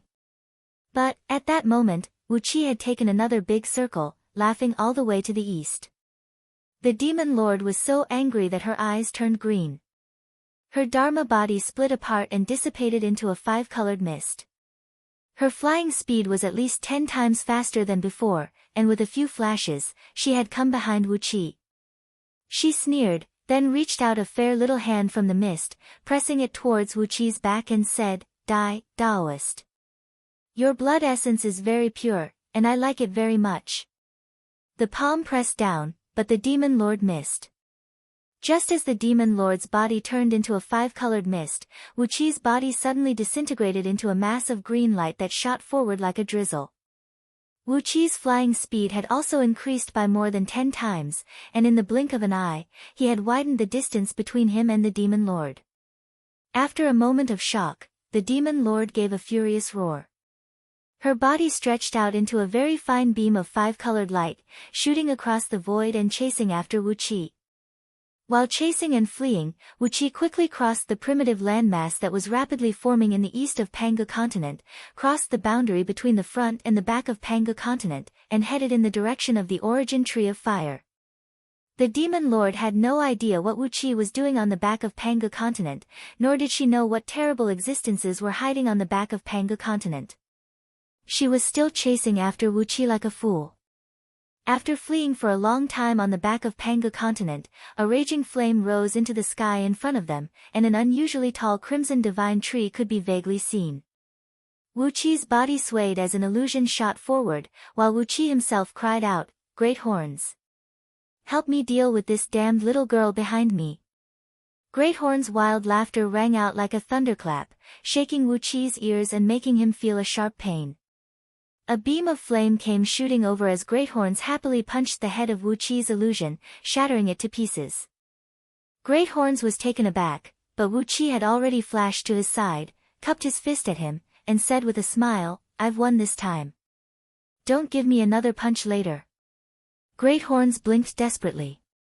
He still could not figure out how he, a Dao fusing expert, could be dazzled by the illusion conjured by Wu Qi, who was just a Dao breaking expert. But, no matter how hard he thought, he could not figure out what was going on. He threw his head back and roared angrily, venting all his anger on the demon lord who was chasing after Wu Qi. The demon lord was clever. As soon as Great Horn's laughter rang out, she turned and fled like a cat who had seen a tiger, running for her life as fast as she could. She sensed a terrible aura from Great Horns that was enough to wipe her out completely. It was the aura of the supreme existence of this world. In the face of a Dao fusing expert, experts of Dao breaking, Dao reasoning, and other realms were just targets that could be easily killed. But, there was no way she could escape. A fiery light flashed around Great Horns, and in the blink of an eye, he was already standing in front of the demon lord and slapping her in the face. "That old monster wants Lao Tzu to help him get rid of you, and you still dare to run? Why don't you try running again? Lao Tzu will break your legs." Wu Qi could not measure the strength of Great Horn's slap. In any case, Wu Qi himself had not reached the Dao fusing realm, so he could not know some of the mysteries of the realm. But, the effect of the slap was visible to the naked eye. The demon lord, who had transformed into a multicolored haze, was slapped back into her human form, and half of her face was nearly blown away. Her eyes rolled up as she spun tens of thousands of times in midair, then fell in front of Wu Qi in a very sorry state. The demon lord was very fierce. Even after being slapped by great horns, she let out a furious roar as if she had gone mad. Shrouded in colorful light, the beautiful demon god with 9 heads and 18 arms, who stood tens of thousands of miles tall, plunged straight down from the sky. She was adorned with pearls, and inlaid with countless beautiful jade and jewels. Her whole body was glinting with an intoxicating light. The gigantic statue of celestial fiend fell to the ground with a groan, and when Wu Qi heard the groan, he could not help but feel his body go weak. But Great Horns was an insensitive man. With a flash of flame, Great Horns rushed in front of the demon god and kicked her in the lower abdomen, sending her flying up into the air and smashing her head on the divine tree of fire. Squatting on the branch, the lion man could not hold back any longer. Howling and waving his shield and sword, he swooped down from the sky and began to smash and slash at the demon god like a madman. The divine tree sprayed out a great sheet of flame and wrapped around the falling demon god, preventing it from falling any further. Great Horns rushed to the side of the fiend, who was desperately fighting against the lion's storm-like attacks, and scolded him in a low voice. Then, he held the fiend's head with one hand and smashed him with the other like a pile driver. Tens of thousands or even hundreds of thousands of punches were thrown at her in every second, and the frequency of the blows made Wu Qi's heart skip a beat. He did not have such a speed with his current strength. The demon god howled miserably, and 5 colored clouds kept bursting out of her body. That was her natal energy essence being constantly scattered. Hypocritically, Wu Qi came to Great Horns' side and said to the demon god with a smile, "Listen to me, and you won't have to be beaten." With great difficulty, the demon god turned her eyes to look at Wu Qi, then suddenly burst into tears. Wu Qi was stunned, and Great Horns was so frightened that he immediately withdrew his punches and took dozens of steps back with his hands clasped behind his back. Chapter 965. Lao Tzu has never hit a woman in his life. TSK, this has nothing to do with me.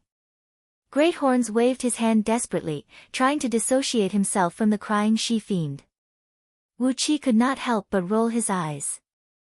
How could a mighty Tao-fusing expert lie with his eyes open? I don't think you have such a bad character, do you? The lion man, who had been hacking at the she-fiend with his sword and smashing her with his heavy shield, had long since put away his sword and shield. Instead, he was lying on the tree root and snoring as if everything had nothing to do with him. When Great Horns saw his disciple's behavior, he simply walked to the edge of the lava and jumped into the boundless ocean, disappearing in the blink of an eye. What a naughty pair of master and disciple. Looking at the she-fiend lying on the ground with a bloody nose and a swollen face, Wu Qi touched his nose, feeling a headache coming on. After pondering for a moment, Wu Qi walked up to her and said in a deep voice, "Treat your wounds first. We'll talk later." The she-fiend's eyes were wide open, filled with misty illusions, and she kicked her legs wildly. She screamed, "Just let me die. When have I, your ancestor, ever suffered like this? Who in the chaotic world dares to provoke me? Why am I being bullied and abused like this when I come here?" Gritting her teeth, she glared at Wu Qi. Suddenly, her straight, snow-white leg sprang up and gave Wu Qi a hard kick in the groin. "What's going on here?" she snapped. "That horned guy. Why does his every move carry the power of the heavenly Tao?" Wu Qi let the she-fiend's leg hit his groin. A loud boom rang out, and the she-fiend howled miserably as her calf was broken into 4 or 5 pieces by Wu Qi's counterforce. Her leg bones were deformed, and large purple bruises immediately appeared under her fair skin. The she-devil stared at Wu Qi as if she had seen a ghost. She subconsciously used her hands to push herself back a few steps. The little she-fiend's devil cultivation technique was extremely powerful, and her magic power and cultivation base were extremely high. She had reached the peak of the Tao-breaking realm. However, she was new to Pan-Gu world, and it seemed that she hadn't figured out the difference between the Tao-breaking stage and the Tao-fusing stage.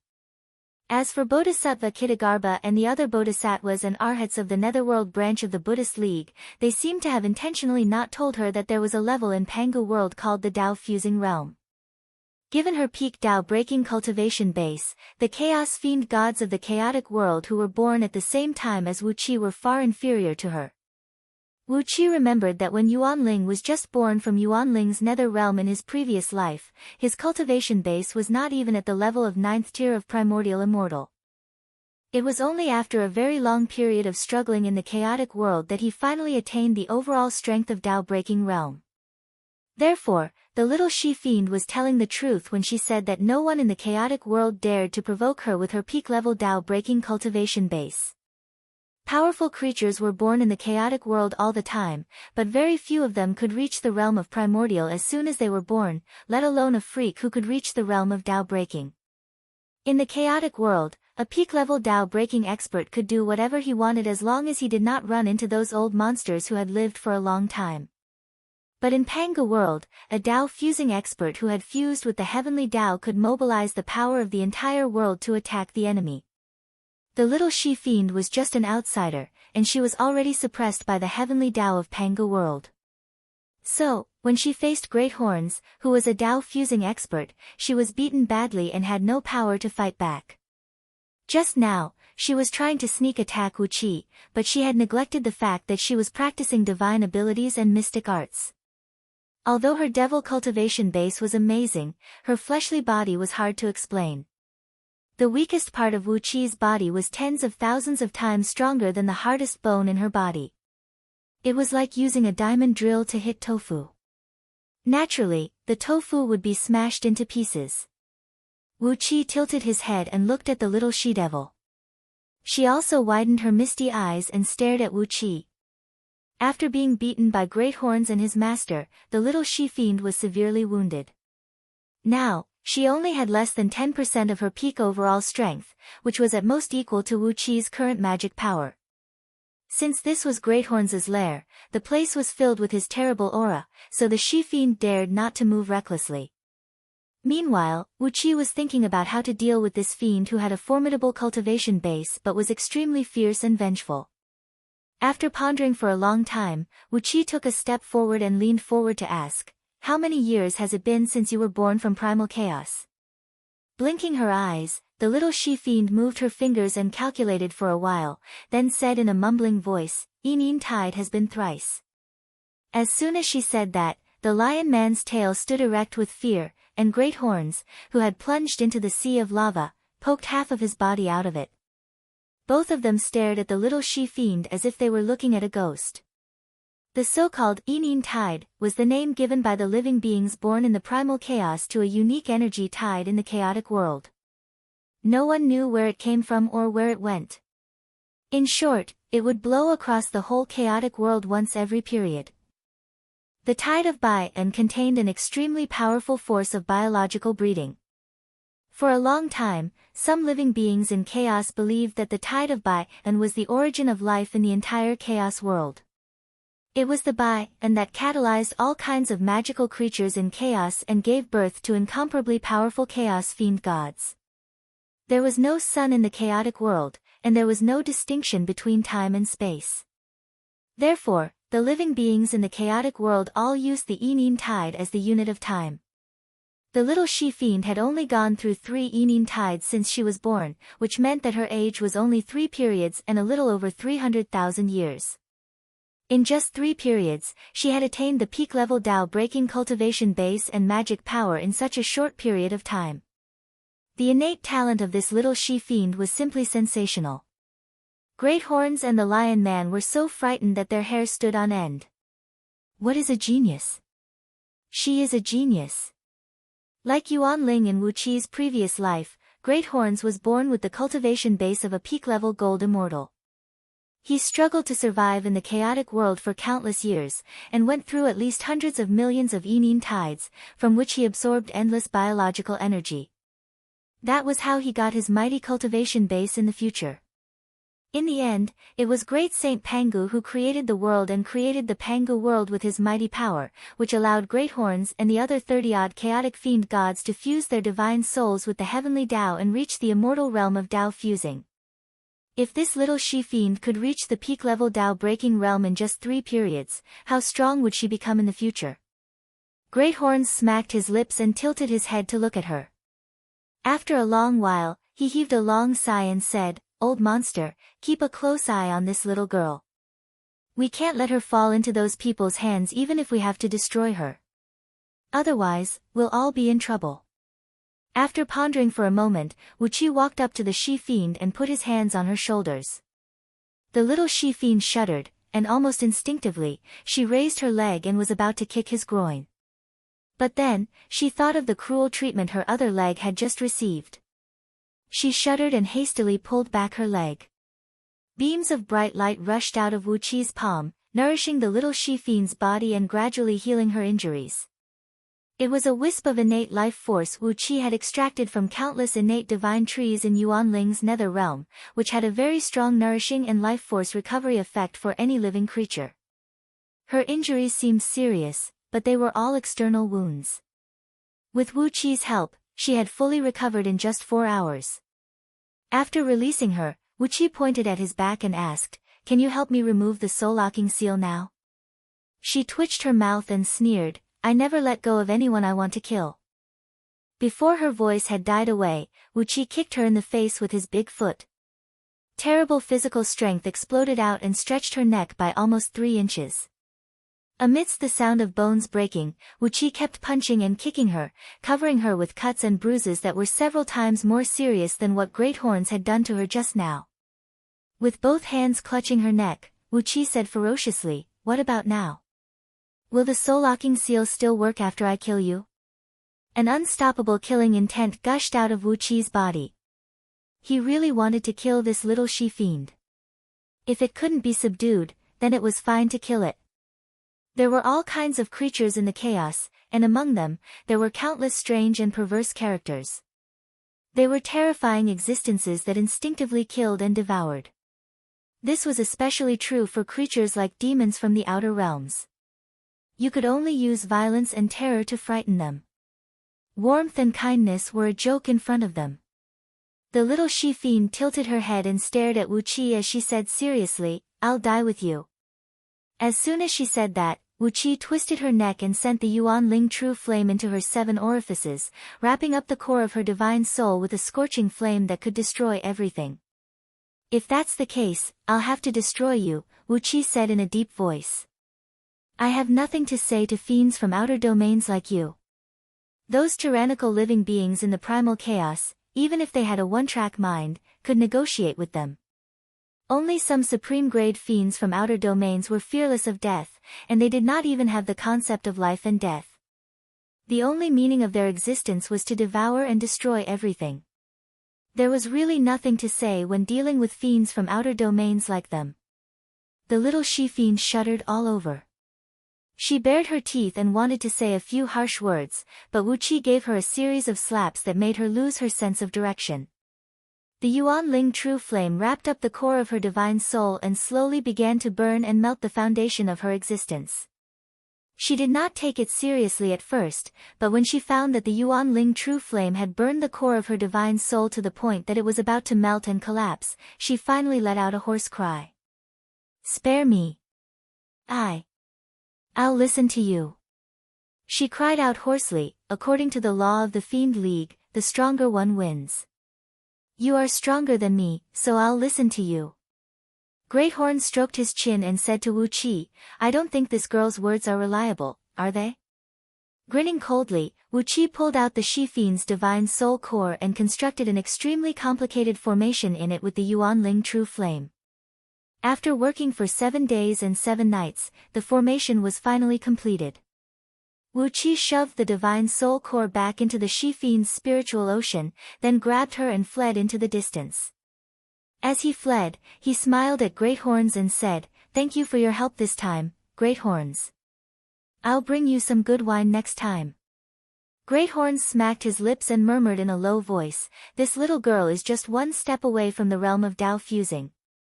do you really dare to keep her by your side? Shaking his head, he dived into the sea of lava, too lazy to pay attention to Wu Qi's nonsense. Chapter 966. This little she-fiend was one of the shapeless heavenly fiends, and she looked very young and immature. Looking at the beautiful and adorable little she-fiend, Wu Qi suddenly could not help but feel a little mischievous. He squatted down, pinched one side of her face, and said with a smile, "A man and a woman alone in a dark cave. Aren't you afraid that I'll do something to you?"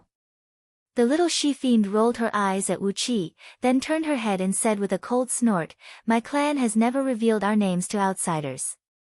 The little she-devil sneered and said arrogantly, "We, the shapeless heavenly devils, are born with the knowledge of all kinds of divine abilities. If our real name is known by others, they will seize a part of our origin fiendish power, and we will be secretly controlled by them. You asked me for my name, so why would I tell you?" It was like a kindergarten student trying to verify Goldbach's conjecture. The little she-devil carefully used her divine sense to touch the restriction array, trying to crack it. As a result, she kept vomiting blood along the way, almost dying from the backlash of the restriction array. All the fiend's blood essence and divine soul were controlled by it. As the saying went, pull one hair, and the whole body will be affected. She barely touched it, and her energy and blood would be shaken immediately. She was lucky that she had not been killed by it. With one hand pressed between her eyebrows and the other on her abdomen, Wu Qi's eyes shone with an evil light. The first thread of innate thievery energy was unleashed, and the primal purple energy was transformed into thievery energy. It silently penetrated into her body, fusing into her limbs, bones, and every cell. Wu Qi smiled at her and said, "Your cultivation base is too high, and your overall strength is too strong. I don't dare to keep you by my side like this. As for your cultivation base, I won't hold back." Wu Qi opened his mouth, but he couldn't say anything for a long while. The little she-devil was indeed a type of shapeless heavenly devil from the outer realms. Their devil techniques were closer to spiritual attacks, and they were proficient in all kinds of invisible restrictive spells. They had the ability to transform into light and invisible chi, and they could injure their enemies invisibly. They were best at devouring people's blood essence and divine chi, and they were the most vicious, greedy, and vengeful among all the visible and invisible devils in the outer realms. As Wu Qi ran, the she-devil gritted her teeth and narrowed her eyes in a daze. She was trying her best to break the restrictive formation that Wu Qi had set up in the core of her soul. If she could break the formation, with her cultivation, she would definitely be able to teach Wu Qi a lesson. But how could this little she-devil compare to Wu Qi's formation Dao cultivation? The various devil techniques and divine abilities of this devil were innate abilities, and she was only relying on her innate talent to run amok. Speaking of formations, alchemy, artifact refinement, divination, and other miscellaneous arts, she hadn't even learned them yet. It was no wonder why she kept chasing after Wu Qi. Any unlucky fellow who was targeted by an invisible devil from the outer realms would suffer the same treatment as Wu Qi. The invisible devils would pester them for countless reincarnations, and they would only stop when they turned their enemies into ashes. There were often eminent monks in the Buddhist League who had offended an invisible devil from the outer realms in their previous lives, and after that, they would be pestered for thousands of reincarnations. Even if they eventually attained the enlightenment of Buddha, some of them would still be secretly controlled by the invisible heavenly devils, eventually falling into chi deviation and dying. The little she-devil was furious. Her eyes shone with a ferocious gleam that bordered on madness. She threw her head back and let out a long howl. The pitifully small armor on her body suddenly dispersed, revealing her exquisite and flawless body. A boundless enchanting aura spread out from her body and enveloped Wu Qi tightly. "How could I lose to you?" she cried out hoarsely. "How could I lose to you? It's either you or me today." After running for a long time with her in his hand, Wu Qi finally returned to the front of Panga continent. Then, he found a mountain shrouded in countless thunderclouds on the newborn landmass, where lightning flashed, thunder rumbled, and chaotic energy swirled. He found a small cave in it, dragged the little she-devil into it, and threw her to the ground. The little she-devil let out a miserable howl. It was the first time her body was broken, and the pain made her see stars and her body twitch. She bit hard on Wu Qi's shoulder and growled vaguely, "I'm going to turn you into a mummy today." The little she-fiend gave Wu Qi a surprised look, then suddenly burst out laughing. Twisting her body slightly, she said proudly, "As long as you don't hit me, who will be afraid of you? Hee hee, who in the chaotic world dares to bully me, a member of the shapeless heavenly fiend clan, with that kind of means?" However, as Wu Qi was wearing down the little she-devil's cultivation base, he did not really kill her. Therefore, the virtues he received were very little. If Wu Qi could kill the little she-devil, the great virtues he would receive would be no less than what he had received when he killed Torch Dragon. The little she-devil gave a reluctant roar, the supreme artifact of Primal. "How can you be so shameless?" Her long hair was disheveled, revealing large patches of fair skin that could not be covered by the small armor. Her petite body looked like that of a 13 or 14-year-old girl. She did not look like a fiend who had been born for more than 300,000 years. After staring at each other for a while, Wu Qi suddenly laughed and said, "Interesting. Well, let's give it a try." Wu Qi's body trembled violently. His spirit, energy, and soul were rapidly drained by the little she-devil.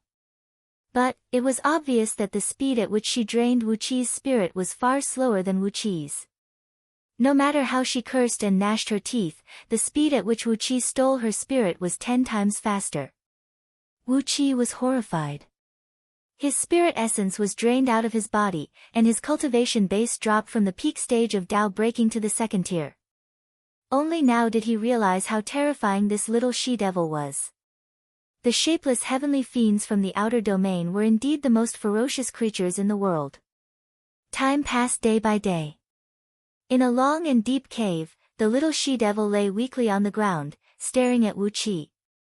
Her misty and seductive eyes were fixed on Wu Qi, and her two little canine teeth were faintly visible, as if she wanted to bite a few pieces of Wu Qi's flesh off.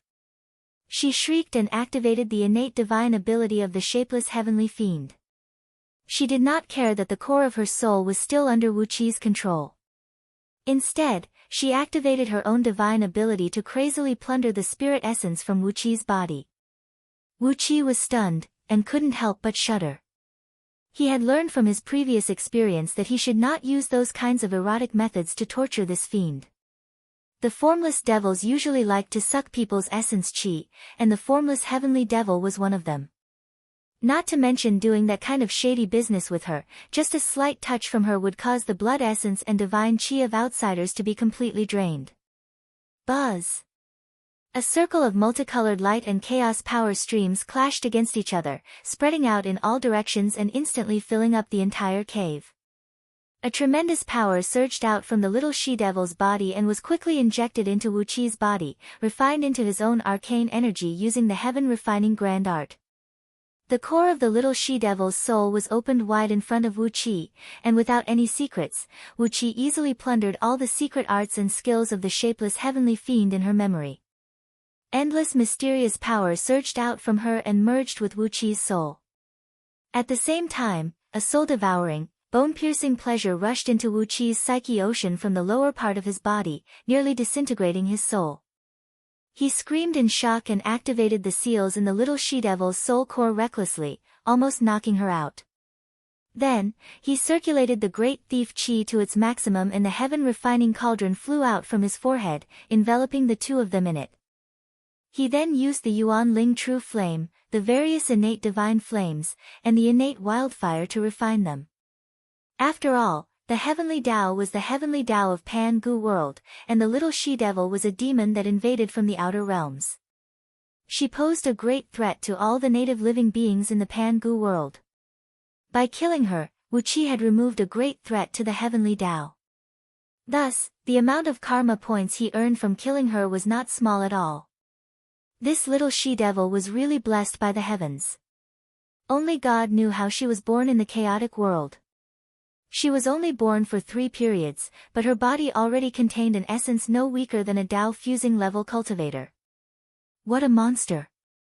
The little she-devil's skills, mystic arts, talents, and abilities were quickly absorbed by Wu Qi, and the little she-devil's arcane energy and cultivation base plummeted. The tremendous energy was injected into Wu Qi's body, refined into primordial purple qi and stored in every corner of his body. Purple clouds rolled and rolled over from all directions in the cave, while wisps of virtuous aura kept injecting into Wu Qi's body. He was using some means to harm the little fiend. The heavenly Tao sensed it, and immediately bestowed the virtuous aura upon him, rewarding him with the merit of eradicating the fiends from outer heavenly realms. Wu Qi stared at the little she-devil's alluring body and suddenly, he asked with a deep voice, "What's your name?" Wu Qi's waist tightened, and the little she-devil's long and slender legs wrapped around his waist. The protective robe that Wu Qi had refined for himself shattered, and the little she-devil fell down with a ferocious look on her face. Instantly, the two of them became one. The roars soon disappeared, leaving only a series of bone-softening moans that sounded like the meowing of a cat. Wu Qi felt his lower body tighten. The little she-devil was like a black hole, sucking Wu Qi's essence at a speed 10,000 times faster than before. Wu Qi was delighted to see this, so he activated the thievery energy even faster, frantically plundering the little she-devil's essence and turning it into his own. The little she-devil's eyes widened in horror. She had always been the one plundering the essence of others, and no one had ever taken anything from her. Over the past 3 periods, she had killed countless powerful creatures in the chaotic world in the outer domain. When had she ever suffered such a loss? In just a few breaths of time, Wu Qi's cultivation base had reached the 3rd level of the Tao-breaking realm. The little she-fiend's overall strength was only at the peak of the Tao-breaking realm, but the energy essence in her body was extremely terrifying. He was shocked to find that her innate talent was definitely at the Tao-fusing realm. If she was given some time to fuse with the laws of the heavenly Tao of this world, she would definitely be able to step into the Tao-fusing realm smoothly, and even become one of the strongest experts in the realm. The little she-devil roared in exasperation. The two of them devoured each other's essence, and more than a month passed in the blink of an eye. Wu Qi's cultivation base gradually improved from the 3rd level of the Tao-breaking realm to the 2nd level, and from the 2nd level to the 1st level. Another month passed. After 3 months of devouring each other's essence, Wu Qi's cultivation base steadily improved to the peak of the Tao-breaking realm, and 20% of the she-devil's natal essence had been plundered by Wu Qi. Chapter 967. Inside the cave, the colorful light faded. Wu Qi and the little she-devil lay on the ground, entangled like 2 octopuses. Both of them were soaked in sweat, but Wu Qi's face was rosy and energetic, while the little she-devil's face was gray, as if she had just recovered from a serious illness. They had been fighting for over a month, devouring each other's life force. At last, Wu Qi had devoured over 70% of the she-devil's life force, reaching the peak level of Tao breaking. By chance, his soul would merge with the great Tao of heaven, and as long as Pangu world existed, Wu Qi would never die again. The little she-devil, who had her teeth clenched tightly on Wu Qi's shoulder, snorted angrily. Her cultivation had fallen from the peak level of Tao breaking to the 6th level. It was just that her innate talent and foundation were too strong. Although her magic power and cultivation base had declined so much, given some time, Wu Qi estimated that she would be able to return to the overall strength of a 2nd-tier Tao-breaking expert. If she was given a great number of powerful immortals and Buddhas to kill and plunder their life force, she might be able to return to her peak in 3 to 5 months. Recalling the inexhaustible life force that surged into his body when he had sex with her, even Wu Qi was shocked. She was a freak. He had never heard of any chaotic creature who could produce such an enormous life force. What troubled Wu Qi the most was that the little she-fiend's cultivation base was stronger than his in the beginning. When both of them were devouring each other's energy essence, their natal energy essence flowed back and forth in their bodies and fused with each other, matching the essence of yin and yang of the Taiji. Now, just like Princess Xianglu, the little she-fiend had given birth to a nascent embryo in her body.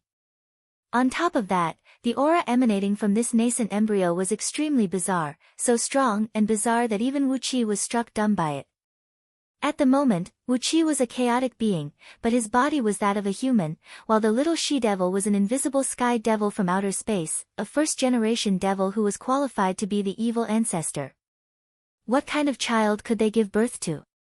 In any case, when he sensed the aura emanating from the body of the little she-fiend, which belonged to Wu Qi and her son, his hair stood up one after another, and he had a shivering feeling as if he had encountered his natural enemy. If the embryo hadn't been giving off the aura of intimacy to Wu Qi and the little she-devil, Wu Qi might have done it already. The little she-fiend tried to tear the skin and flesh in her mouth with all her might. She found that Wu Qi's skin and flesh were many times tougher than the skin of an old cow, and with the strength of her teeth, there was no way she could tear through his skin and flesh. Only then did she loosen her mouth resentfully, rubbing her shiny silver teeth on Wu Qi's chest. "You're hurting me." The little she-devil stared fixedly at Wu Qi, gently twisting her slender waist in a graceful manner. Wu Qi was enraged by the little she-devil's actions. Outer space devils, especially the invisible sky devils, were best at seducing people's inner organs and arousing all kinds of instinctive desires. As the first-generation devil who was qualified to be the evil ancestor, the little she-devil's innate ability was even more terrifying. With Wu Qi's current cultivation base, there was no way he could resist her terrifying charm. Immediately, a series of strange noises could be heard coming from the cave. Wu Qi's muffled groans and the little she-devil's moans, which sounded like she was singing, echoed through the cave. Once again, an enormous energy fluctuation spread out in all directions. After another 3 days and 3 nights, the clouds finally dispersed. Wu Qi dared not to waste any more time with the little she-devil. He hastily got up, condensed a clump of water and washed his body, then found a new robe and put it on. The little she-fiend rose to her feet lazily, fetched a clump of water and washed her body and long hair. After that, naked, she wrapped her arms around Wu Qi's waist and murmured weakly, "My real name is Mo Wu Qi. Ming Huan. Yi Xia, you can call me Mo." Wu Qi looked at the little she-devil with surprise, frowned and said, "Can you tell me your real name now?" The little she-devil gently twisted her waist and hummed a tune. At the same time, she giggled and said, "Is it very strange? This is the iron law of my clan. No matter what means you used to do what you did to me just now, I am pregnant with your child. You are my devil lord, and I am your devil concubine." Counting her fingers, Yi Xia giggled and said, "It doesn't matter if you used violence or other means. In any case, this matter has been settled. From now on, you and I will live together. If you leave me, you will die, and if I leave you, I will also die." Before Wu Qi could come back to his senses, a plume of black smoke suddenly emerged from the place where their bodies touched. The thick black smoke formed an extremely strange and abstruse spell above their heads, then divided into 2 balls and disappeared into the space between their eyebrows. Wu Qi faintly felt that there was something extra in his body. It seemed that he and Yi Xia had indeed formed a strange bond of life and death. After a moment of silence, Wu Qi patted Yi Xia's pert buttocks and took out a green Taoist robe. With a wave of his hand, the Taoist robe shrunk by more than half and handed it to Yi Xia. Yi Xia hummed a little tune as she casually put the Taoist robe on. She squinted her eyes and looked at Wu Qi with admiration, saying, "My shapeless heavenly devil clan is best at seizing the essence of others, but the devil lord was actually able to seize more than 70% of Yi Xia's essence. This kind of demonic technique is worthy of being Yi Xia's devil lord. You don't even know the name of the devil lord, but you have conceived a devil fetus with him. This is really unreasonable." The little fiend was like a pampered kitten, twisting and turning on Wu Qi's body like a huge caterpillar. Wu Qi was enraged by her. He fiercely slapped her buttocks a dozen times, then shouted coldly, "My name in this life is Wu Qi. In my previous life, I was also one of the chaos fiend gods, named Yuanling. Now, I am Deyu, king of East Sea, so you can just call me prince in front of others." Yi Xia's eyes went wide in surprise. She carefully looked at Wu Qi from head to toe, then squinted her eyes and said with a smile, "So, the devil lord is born in the same family as Yi Xia. In that case, the Devil Lord is indeed a good match for Xia. We are really lucky. Xia has just broken into this world, and she has already met the Devil Lord. When our devil fetus is conceived, the shapeless heavenly devils of Xia's clan will be able to flourish and flourish. The word flourish and flourish gave Wuqi a bad feeling. Holding Xia in his arms, he walked out of the cave and asked, how long will it take for our child to be conceived? You have a sister, Ji Zixuan, and she and I have a child, but it will take 3 eons for the child to be born. 3 eons? Xia said indifferently. The child of Xia and the Devil Lord doesn't have to go through so much trouble. If it takes so long for the child to be born, how could the shapeless heavenly devils possibly shake the entire chaos? Counting with her fingers, Xia nodded seriously and said, about 12 periods. The Devil Lord's energy essence is very strong, and of a very high quality. Altogether, the children Xia and the Devil Lord have conceived are 360,000. When they are born, the Devil Lord will need to find a suitable partner for them, so that the Xia clan can flourish and flourish. 360,000 children in one child. Wuqi was so frightened that his fine hair stood straight up, and he nearly fell to the ground. Trembling, he looked at Xia and thought, what is this? Could the first child of me and Xia be able to build an army? The shapeless heavenly devils were indeed a strange species, and could not be compared with the divine immortals and devils of Panga world. The journey was silent. Except for a few foolish immortals who tried to rob Wuqi, who were drained by Xia to replenish herself, Wuqi brought Xia back to the East Sea with a pale face. He was almost driven insane by Xia's words. 360,000 children. How could Xia's little belly give birth to so many children? Could it be that there was a hidden space in her belly as well? Once they returned to the territory of the East Sea, Princess Zhanglu and a large group of East Sea warriors had already come to greet them. 2 months ago, the Ling dynasty launched an unprecedentedly fierce attack on the East Sea. A large number of immortals appeared in the army of the Ling dynasty, and even some armies of the Ling dynasty had 70% immortals and 30% human soldiers. The army of the East Sea was caught unprepared, and had been forced back over 20,000 miles on the entire front line. They had lost thousands of cities and over 10,000 military towns, and millions of soldiers had been killed. It was a great loss. Princess Zhanglu led the army of the East Sea to the front line to supervise the battle, and to provide support to the army of the East Sea, which had been routed everywhere. Sensing that Wuqi had brought the little she-devil back to the East Sea, she hurriedly came to greet them. The little she-devil looked greedily at the generals and soldiers of the East Sea. After calculating with her fingers for a moment, she laughed and said, "Your Highness, there are over 10 million cultivators and ants within 1 million miles of here. Can Xia eat them all?" A chill ran down everyone's spine. Huang Liang, who was the closest to Wuqi, felt his body go limp, and he nearly fell from the clouds. The people of the East Sea looked at Xia in horror, like a group of rabbits who had seen a falcon soaring in the sky. It was the instinctive fear of weak creatures encountering their natural enemy. Xia looked at the soldiers of the East Sea with bright eyes, then licked her lips with her colorful tongue. She could not help but want to devour all these people of the East Sea.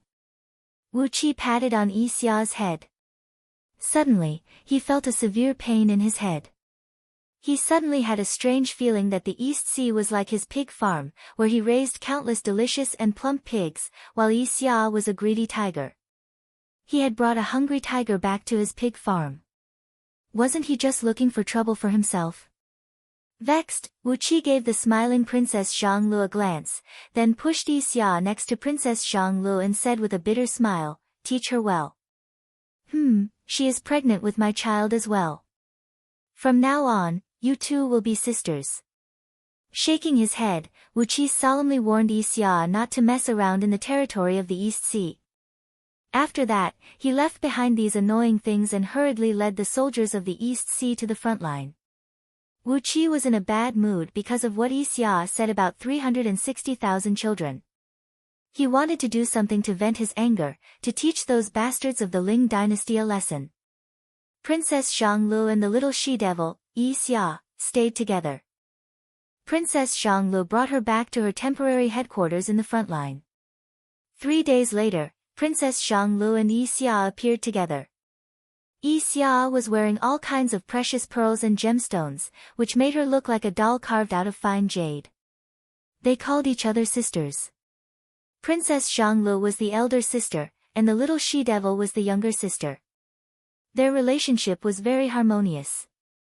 Wu Qi still could not figure out how Princess Xianglu managed to tame this heartless little she-fiend who only acted on her instincts.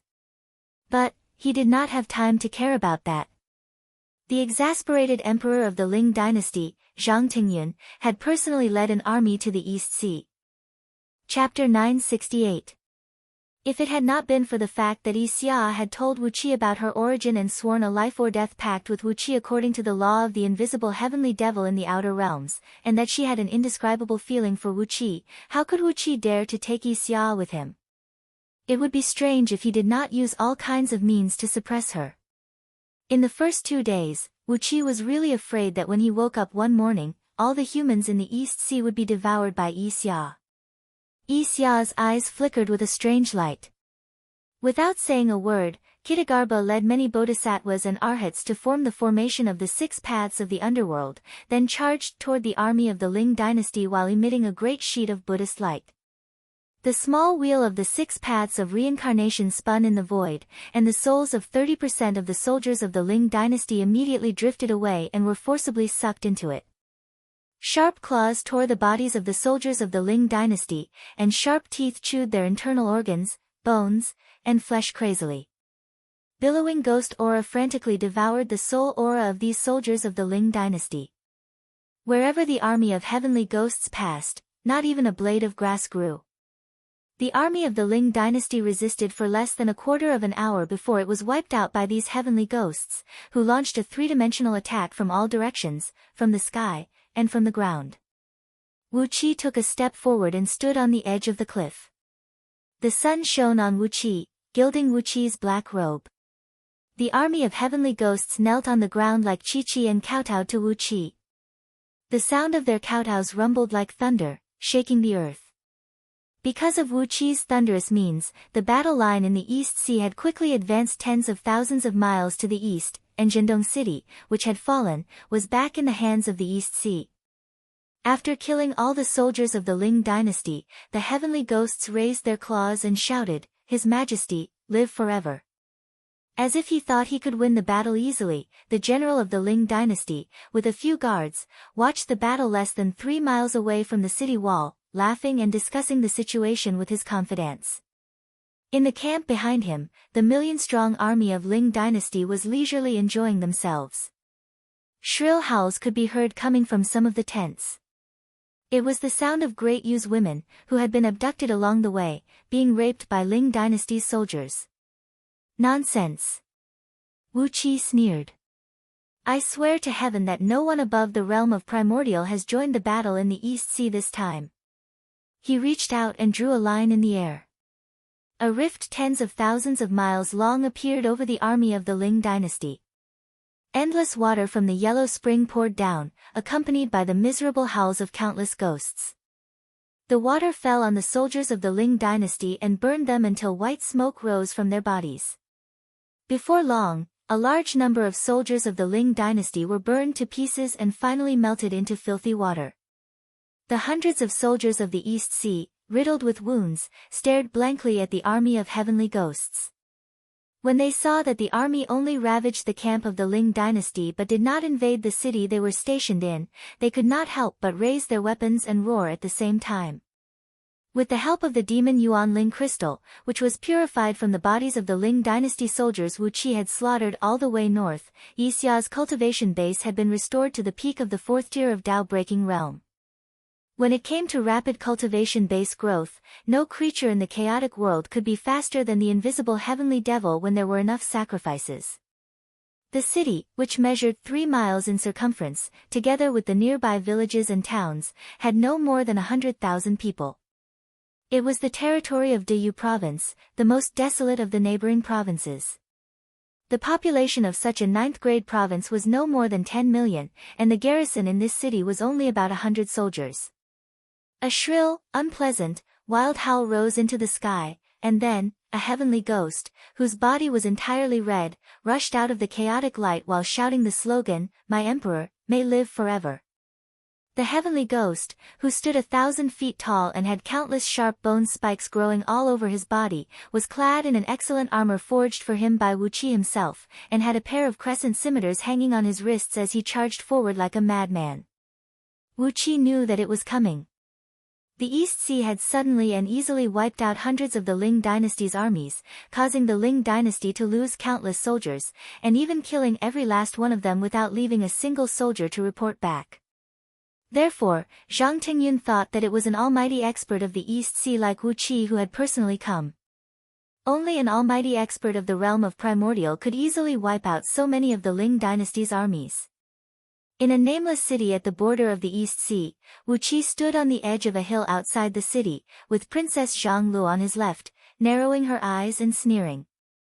The little she-fiend, Yi Xia, stood on his right, her arms wrapped around Wu Qi's, twisting her body like a caterpillar and humming a song indifferently as she watched the bloody scene on the city wall with a smile on her face. Raising his hand, Wu Qi released a hazy chaotic light from his palm. Behind him were tens of millions of heavenly ghosts, each shrouded in a towering murderous aura. They surged across the land like a tide and quickly filled the empty space around the city. In an instant, the million-strong army of the Ling dynasty was enveloped by 10 times the number of heavenly ghosts. Laughing strangely, these ferocious heavenly ghosts launched a storm-like attack on the Ling dynasty's army. War, no matter what name was used to start a war, behind the glorious signboard, it was always dark and bloody, filled with the blood and shame of countless innocent people. Wherever the army of the Ling dynasty passed, or the cities of the Ling dynasty captured by the army of the East Sea, all the crimes were the same. This was something that even Wu Qi could not control.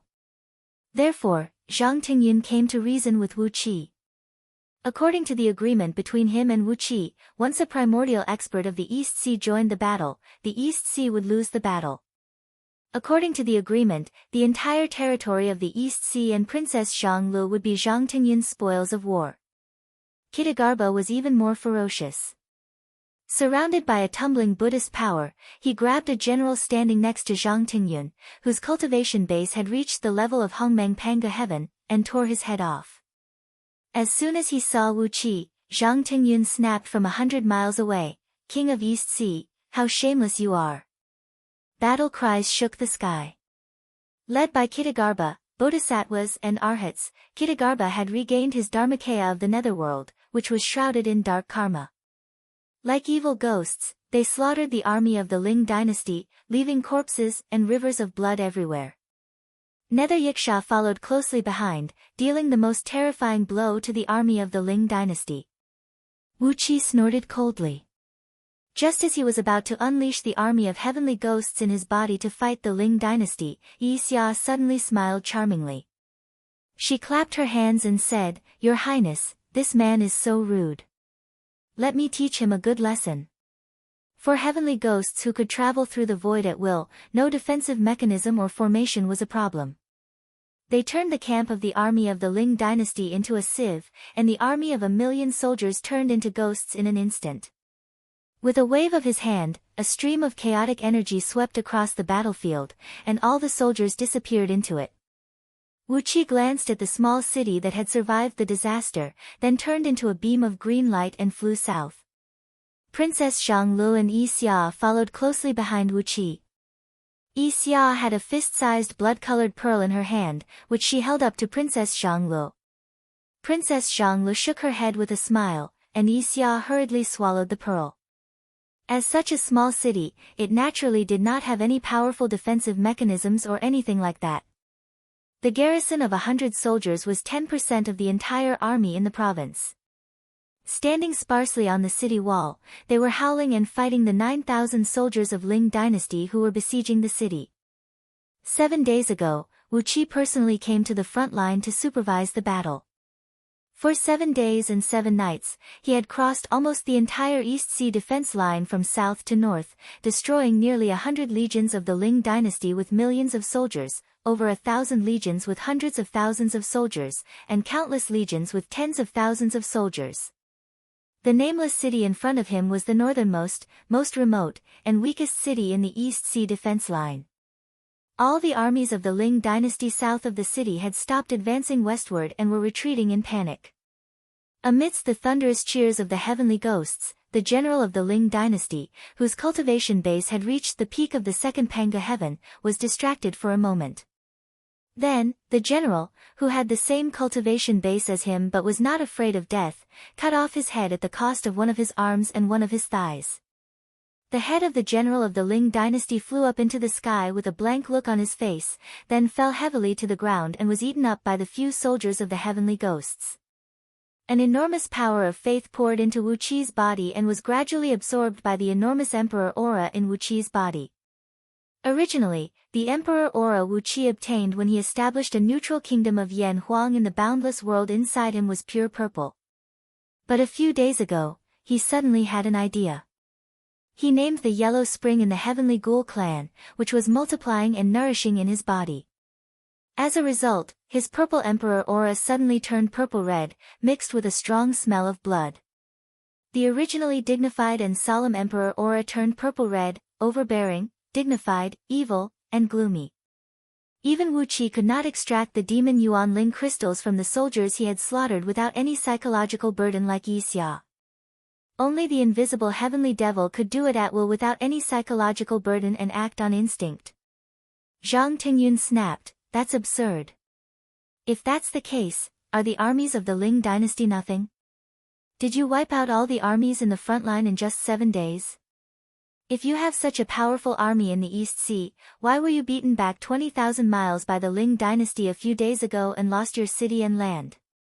As the terrible water of the yellow spring rolled down, Bodhisattva Kitagarbha and the other bodhisattvas and arhats of the netherworld branch of the Buddhist League drifted out. The purest energy essence of millions of soldiers of the Ling dynasty condensed into a mass of energy essence the size of a human head. After being purified by Yi Xia with the colorful fiend flame, it turned into the purest demon Yuan Ling crystal without any impurities. After swallowing the demon Yuan Ling crystal, Yi Xia's aura suddenly soared. Leading the high-ranking officials of the East Sea to the east gate of Jindong City, she saw thousands of cloud platforms, each 100 miles in length and width, floating in midair one layer after another around Qiqi. On the foremost cloud platform stood a magnificent palace.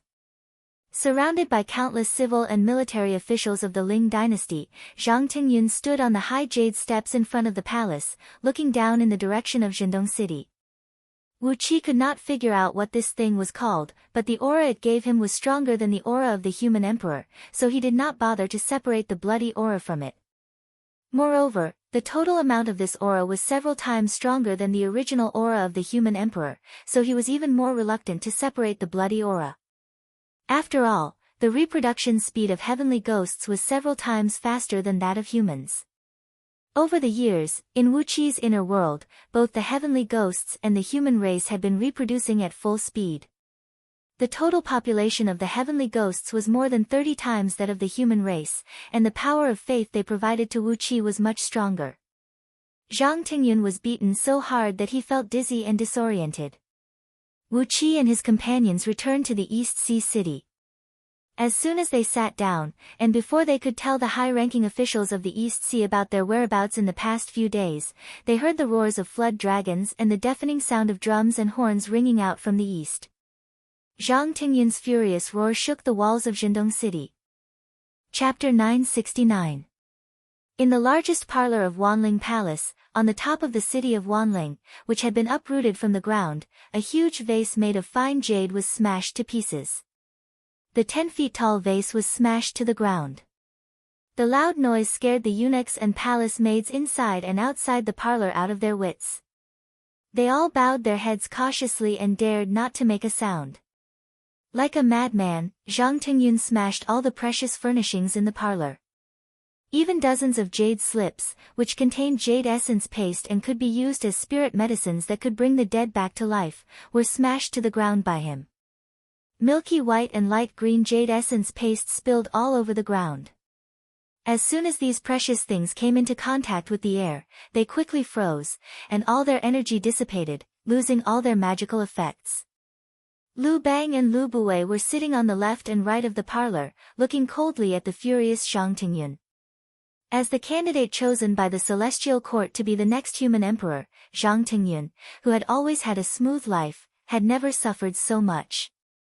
He had brought a large army to the East Sea, but he was defeated by the bodhisattvas and arhats of the nether branch of the Buddhist League who had suddenly rushed out. First, the water of the yellow spring suddenly gushed out.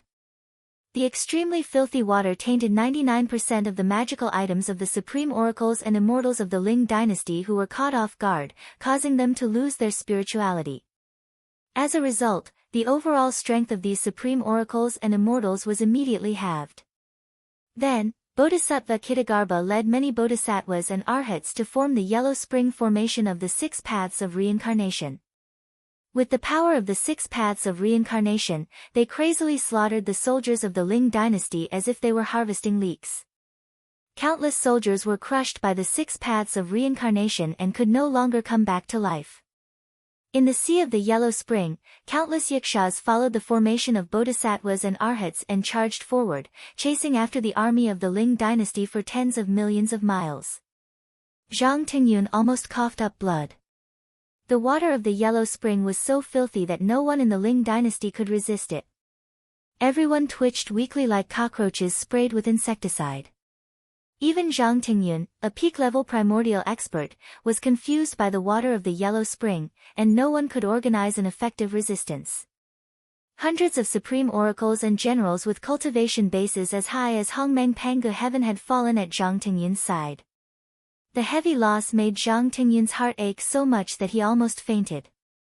As for the casualties of the ordinary soldiers, Zhang Tingyun did not want to hear the post-war statistics at all. 3 courtiers who were ordered to report to him the exact number of casualties were killed by him with a thunderbolt in front of all the courtiers. Until now, he still did not know how many soldiers he had lost. But it was conceivable that it was an astronomical figure that would make Zhang Tingyun cough up blood. The blow this time was sudden and devastating. No one had expected that someone would be so crazy as to bring the water of the yellow spring from the nether world to Pangu continent, and with such a huge amount of water, which was several times the capacity of the East Sea, he had destroyed the entire army of the Ling dynasty with the water of the yellow spring. Zhang Tingyun was so angry that his internal organs felt like they were on fire. He was so angry that the 3 corpses god jumped up and down, and his eyes were bloodshot. In just one day, he had ordered hundreds of palace maids and eunuchs to be dragged out and beaten to death. Apart from Lu Bang and Lu Buwei, no one dared to show up in front of him, leaving him to vent his boundless anger in the parlor. A crisp sound rang out as the last display in the parlor was smashed by Zhang Tingyun. The broken pieces scattered all over the floor, and Zhang Tingyun's anger seemed to dissipate with them. Almost at the same time as the display was smashed, he returned to his throne with a cold face. As the sky darkened, a few palace maids walked into the parlor, trembling, and replaced the candlesticks with new candlesticks. Inside the candlesticks were candles made of merman's oil. They gave off a faint fragrance that could calm one's mind and calm one's mind. The flame was bright and did not produce any smoke, which made them rarer than any luminous pearls. Wu Qi was sitting upright on the heart of a candle. He had transformed into a wisp of flame and was hiding in the flame, looking at Zhang Tingyun and his companions with a smile on his face. In the heart of a candle next to him, Yixia was twisting her waist and flying around. But with Yixia's divine ability, Zhang Tingyun and his companions still did not notice that she was making a scene in the candlelight. There was a long silence in the parlor. The 3 of them stared blankly at the broken pieces on the floor for a long time.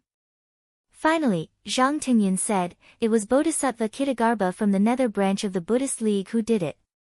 Those people have strange appearances and are very different from the other Buddhas and Bodhisattvas of the Buddhist League. They can't be impersonated." Lu Bang and Lu Buwei nodded at the same time. Bodhisattva Kitagarbha, said Liu Bang in a deep voice.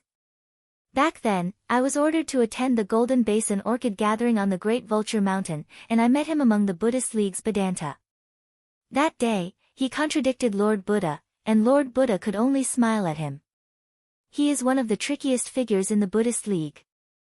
With a cold snort, Zhang Tingyun sneered and said, "Do you know why he attacked the army of the Ling dynasty?" "Huh? Why?" Beaming with joy, Yi Xia twisted her waist in the candlelight and spun rapidly like a windmill. As she moved, a breeze blew in from outside the parlor, causing the candlelight to flicker and the fragrance in the air to grow stronger. Liu Bang pondered for a long time with a frown, then said hesitantly, "The Celestial Court and the Buddhist League have agreed that after this incident, the Celestial Court will be in charge of the heaven, the human emperor will be in charge of the earth, and the Buddhist League will be in charge of the ghosts. The Buddhist League has sent 108 Buddhas of reincarnation to live in the netherworld and forcibly take over the control of the 6 paths of reincarnation. Could it be because of this reason?" Zhang Tingyun gave Liu Bang an unhappy look and said angrily, "If there is a dispute within the Buddhist League, Bodhisattva Kitagarbha should have attacked the Great Vulture Mountain with the group of nether yakshas. Why did he attack the army of the Ling dynasty? And during the battle, I called him dozens of times and asked him why he attacked the army of the Ling dynasty, but he didn't answer me. Isn't this absurd?" Liu Buwei frowned, his old eyes gleaming. No one knew what he was thinking. Liu Bang also frowned and tilted his head, racking his brains. From time to time, he looked up and exchanged glances with Liu Buwei, but it was obvious that neither of them could come to a conclusion. Looking at this, Wu Qi laughed so hard that the corners of his mouth twitched. Yi Xia spun her body more and more complacently, and a colorful light faintly shone out of the candlelight. Wu Qi gave her a fierce look, and Yi Xia hurriedly sat down on the candlelight again. But, she was still twisting her body restlessly, blinking at Wu Qi and making faces at him. Several very thin beams of starlight fell from the sky, and soon, 7 or 8 celestial lords in robes and crowns appeared in the parlor with streams of light. Liu Bang hurriedly rose to his feet, cupped his fist, and bowed respectfully to these celestial lords. "Greetings, celestial lords." The celestial lords hurriedly returned the greeting to Liu Bang and said, "You're too kind, King of Han." Zhang Tingyun, who was at the side, also stood up and bowed humbly to the few star lords. Judging from their greetings, these celestial lords were obviously important officials with great power in the celestial court. They were Juman, Tianshu, Migrez, and so on. Wu Qi looked at them curiously, not knowing why they had come to the Ling dynasty in such a hurry. Zhang Tingyun calmly summoned eunuchs and palace maids to clean up the mess in the parlor, put in new furnishings, and moved a few chairs for the celestial lords to sit down. Juman smiled and clapped his hands. A beam of starlight fell from the sky and enveloped the entire parlor. The other celestial lords also attacked at the same time. Colorful lights of various colors swirled rapidly in the room, then compressed into countless runes the size of green beans and branded on every brick, tile, and pillar in the parlor. Wu Qi and Yi Xia smiled at each other. This was a brilliant method. If someone else had used an escape technique to hide here, they would have been cleared out by them. But how could it be so easy to deal with 2 freaks like Wu Qi and Yi Xia? After sealing the entire parlor with a restrictive spell, Juman snorted coldly and said in a low voice with a hint of killing intent, "Your Majesties already know what happened here. Ziwei Lingying, the great celestial emperor, has sent a letter of inquiry to the Great Vulture Mountain about the nether branch of the Buddhist League attacking the army of the Ling dynasty, but Lord Buddha, Amitabha, said that the nether branch of the Buddhist League has never obeyed Lord Buddha's orders, so there is nothing the Buddhist League can do about it." Zhang Tingyun was so angry that the veins between his eyebrows bulged. "There is nothing the Buddhist League can do," he shouted in a low voice. "Don't tell me they didn't connive it on purpose." Celestial Lord Migrez said coolly, "Also, according to the spies the Celestial Court planted in the Buddhist League, the master of the nether branch of the Buddhist League, Bodhisattva Kitagarbha, who was the Lord Buddha of the Buddhist League 100 generations ago, has also gone through tens of thousands of reincarnations, and is now the emperor of the Shizo dynasty in the western region of Diyu." With a crack, Zhang Tingyun crushed the teacup in his palm.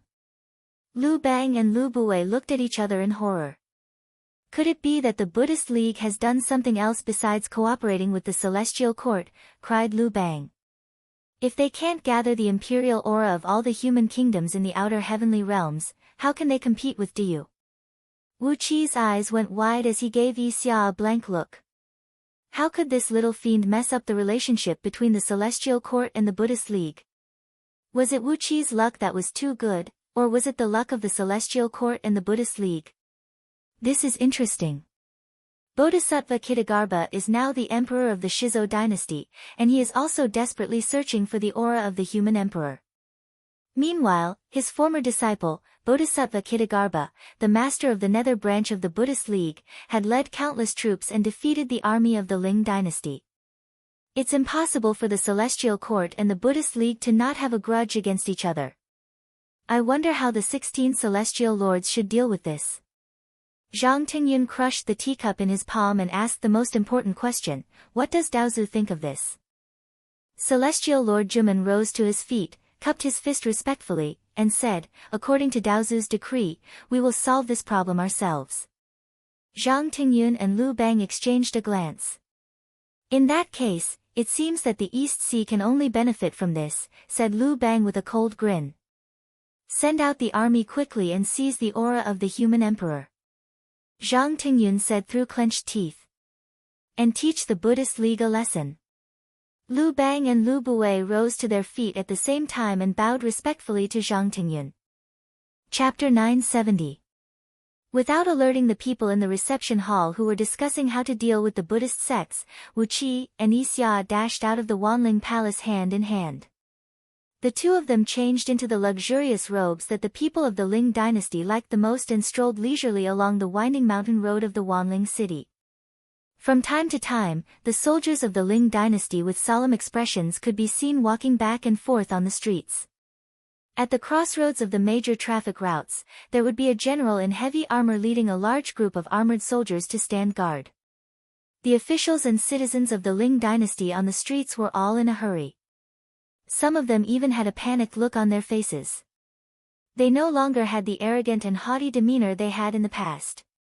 Wu Qi held Yixia's little hand as the two of them admired the luxurious and exquisite buildings of the Wanling city. From time to time, they would enter some shops that had strange items from all over the world. They would casually choose some items that looked exquisite and fun but were actually useless. This was the first time Yixia had come to such a place, and it was the first time she had spent money to buy something. Therefore, she was exceptionally excited. She would spend a huge sum of money to buy almost anything that was new and interesting. In Yixia's words, in the past when she saw something good, she would directly kill it and snatch it. This was the first time she had spent money to buy something. Therefore, it was very fun. However, Yixia solemnly warned Wu Qi that this kind of prodigal behavior of spending money to buy things could only be used occasionally as a way to relieve boredom. In the future, if he wanted something, it would be better to directly snatch it. The weak were prey to the strong. All the good things in this world should belong to powerful existences like Yixia and Wu Qi. Wu Qi had no idea what to do with Yixia's logic. It seemed like he could only slowly instill a normal way of thinking into her in the future. In a short period of time, he would not be able to do anything to her. After strolling for 2 hours, Yixia was a little impatient. Along the way, countless soldiers of the Ling dynasty looked delicious, but Wu Qi did not allow her to act recklessly. Wu Qi knew that there might be a Daozu from Taoism watching them. Wu Qi could use his own aura to conceal Yixia's presence, but if Yixia acted recklessly, she might be discovered by a Daozu, and both of them would be in big trouble. Therefore, after shopping for a while, Yixia felt bored and wanted Wu Qi to take her back to the front line of the East Sea. Over there, she could also extract enough essence from the dead soldiers to replenish her own consumption, so that she would not have to drool over these soldiers of the Ling dynasty. Wu Qi only smiled mysteriously. He took Yixia for a while in Wanling City, then abruptly held her hand and walked to a large, luxurious house not far away.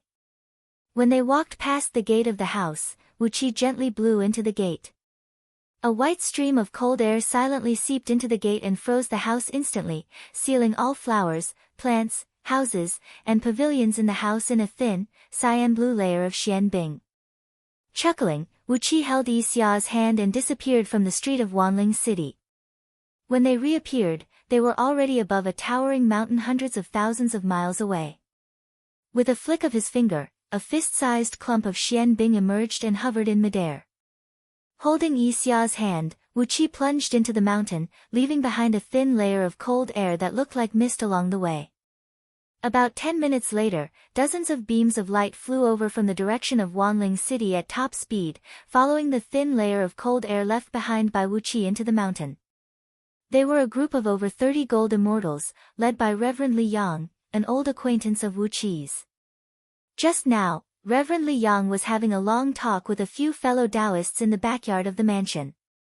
Sometimes, they talked about alchemy techniques, sometimes sword techniques, and sometimes, they talked about the profound principles of immortality, and sometimes, they discussed the mysteries of the universe which they had comprehended. All of them had the cultivation base of gold immortals, and their spirit, energy, and soul had merged into one. Whenever they spoke, golden flowers would fly out of their mouths, accompanied by faint immortal music. A fragrant mist hung in the air, and beautiful heaven immortal maidservants would come and go, serving fine wine, tea, and various spirit fruits. It was indeed a great abode of immortals. When Reverend Li Yang was talking proudly, he took out the green peak sword technique he had recently comprehended for his fellow Taoists to examine. He activated a 3-feet-long sword beam and flew up tens of feet into the air, splitting into wisps of sword energy and forming layers upon layers of green mountains in the void, drawing the surrounding earth qi into the mountains. Using the sword beam, he truly simulated the power of countless mountains pressing down on the top of the mountains. Dozens of fellow Taoists applauded and praised at the same time, saying that Reverend Li Yang's green peak sword technique had reached the acme of perfection, and that it was the best sword technique among all gold immortals. Reverend Li Yang retracted the sword beam triumphantly, then invited his fellow Taoists to drink to their heart's content and enjoy the endless romantic life of an immortal, as well as the luxurious treatment given to gold immortals by the Ling dynasty. Gradually, these gold immortals began to let loose. Perhaps it was the effect of the alcohol, or because they were fellow Taoists, but Reverend Li Yang and his fellow Taoists began to discuss the mysteries of the union of dragon and tiger, and the coexistence of yin and yang. Then, a Taoist who practiced the art of harvesting put his arms around a few heaven immortal maidservants and exercised his supreme cultivation technique under the comments of his fellow Taoists, performing the mystic art of his sect naked. The heaven immortal maidservants were panting and sweating profusely, making them feel as if their souls had flown out of their bodies. At this critical moment, Wu Qi blew a mouthful of cold energy from the Dark Yin water scripture personally taught by Lady Divine Water of Dark Yin True Water Palace, sealing everything in the mansion in a flash in the Xianbing. Reverend Li Yang and his companions were not affected, but the few gold immortals who were performing the art of dragon and tiger had their bodies steaming like furnaces. They were tempering the yin and yang energy essence in their bodies, harmonizing the purple mist produced by the dragon and tiger. However, when the cold energy rushed over, it was as if a red-hot charcoal stove was suddenly poured with ice water. They shuddered and nearly had their Tao foundation disintegrated. Miserable howls rang out incessantly as the few Taoists coughed up mouthfuls of blood, which flowed out like a free stream. Reverend Li Yang and all the gold immortals were horrified. They hastily broke free from the Xianbing, took out life-saving immortal pills, and fed them to their fellow Taoists. But, as they were suddenly tricked by Wu Qi with the cold energy, their vitality was severely damaged, and their cultivation bases dropped by at least 3 tiers on average. The immortals were furious, and Reverend Li Yang even identified the source of the cold energy. He immediately concluded that the gold immortals from Dark Yin True Water Palace had come to avenge Lady Dark Gold Water. The hair on the back of his head stood on end. Without hesitation, he gathered all his fellow Taoists and hurriedly followed the trace of aura Wu Qi had left behind, chasing in the direction where Wu Qi had fled. In desperation, Reverend Li Yang did not have the time to report the matter to Liu Bang, and he dared not to tell the whole world about it. He knew very well that he had a guilty conscience when it came to Lady Dark Gold Water. If this scandal were to be spread out, Green City, a sect that prided itself on being a righteous sect, might very well eliminate him. Even though he was the lineal grandson of Green City's patriarch, he would not be able to keep his life. Flustered and exasperated, Reverend Li Yang immediately encouraged his fellow Taoists to follow the aura and hunt down Wu Qi, and asked them not to alert anyone else.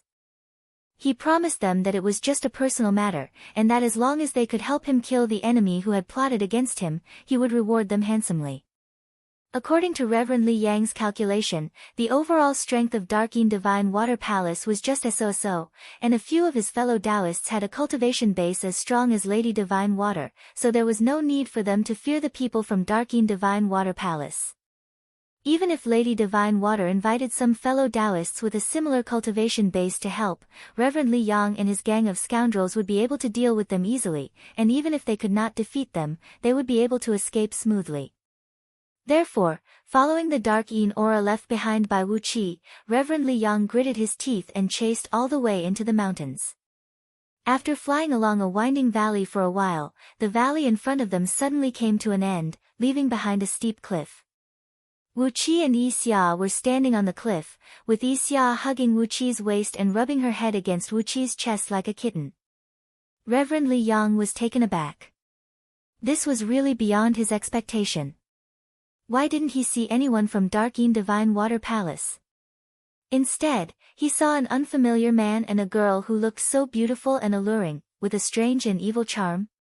In a place where the group of gold immortals could not see, countless Kunwu swords flew silently into the sky, attracting the energy of the surrounding underground energy veins and sealing off the nearby void.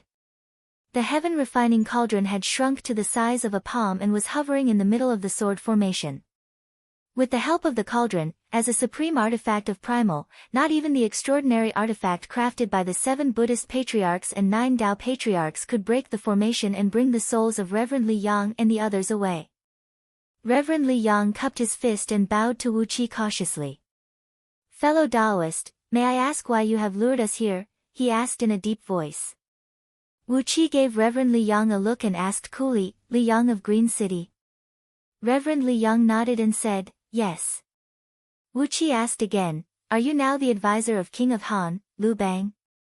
"Yes," said Reverend Li Yang proudly. "I'm now serving King of Han in military affairs." Wu Qi clapped his hands and said with a smile, "Then, you can die now.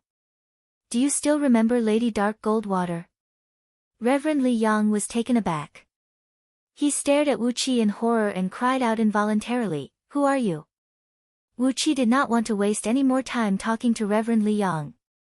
With a sway of his body, he transformed into Amitabha's four-faced golden body, which was unique to the Lord Buddha. He reached out his long arm and grabbed at Reverend Li Yang, unleashing an invisible force that crushed his immortal body to pieces. Reverend Li Yang's soul howled and flew up into the sky, but Wu Qi grabbed it and crushed it with both hands, leaving only a clump of pure energy essence. When the other gold immortals saw how mighty Wu Qi was, they could not help but howl with fear. They dropped to their knees and kowtowed to Wu Qi, begging Wu Qi to spare them. After all, it was not easy to cultivate one's cultivation base. Which of them did not spend eons of hard work to attain the cultivation base of gold immortals? Wu Qi looked at them coldly. With a wave of his hand, a beam of Buddhist light fell on their faces, disintegrating their immortal bodies and crushing their souls. Dozens of energy essences were collected by Wu Qi, and he handed them to Yi Xia. Qixia took the energy essence with a big smile on her face, then obediently came to Wu Qi's side and put her arms around his. Wu Qi retracted his Dharma idol, deliberately leaving some clues behind. After that, he put away the sword formation and left with Yi Xia.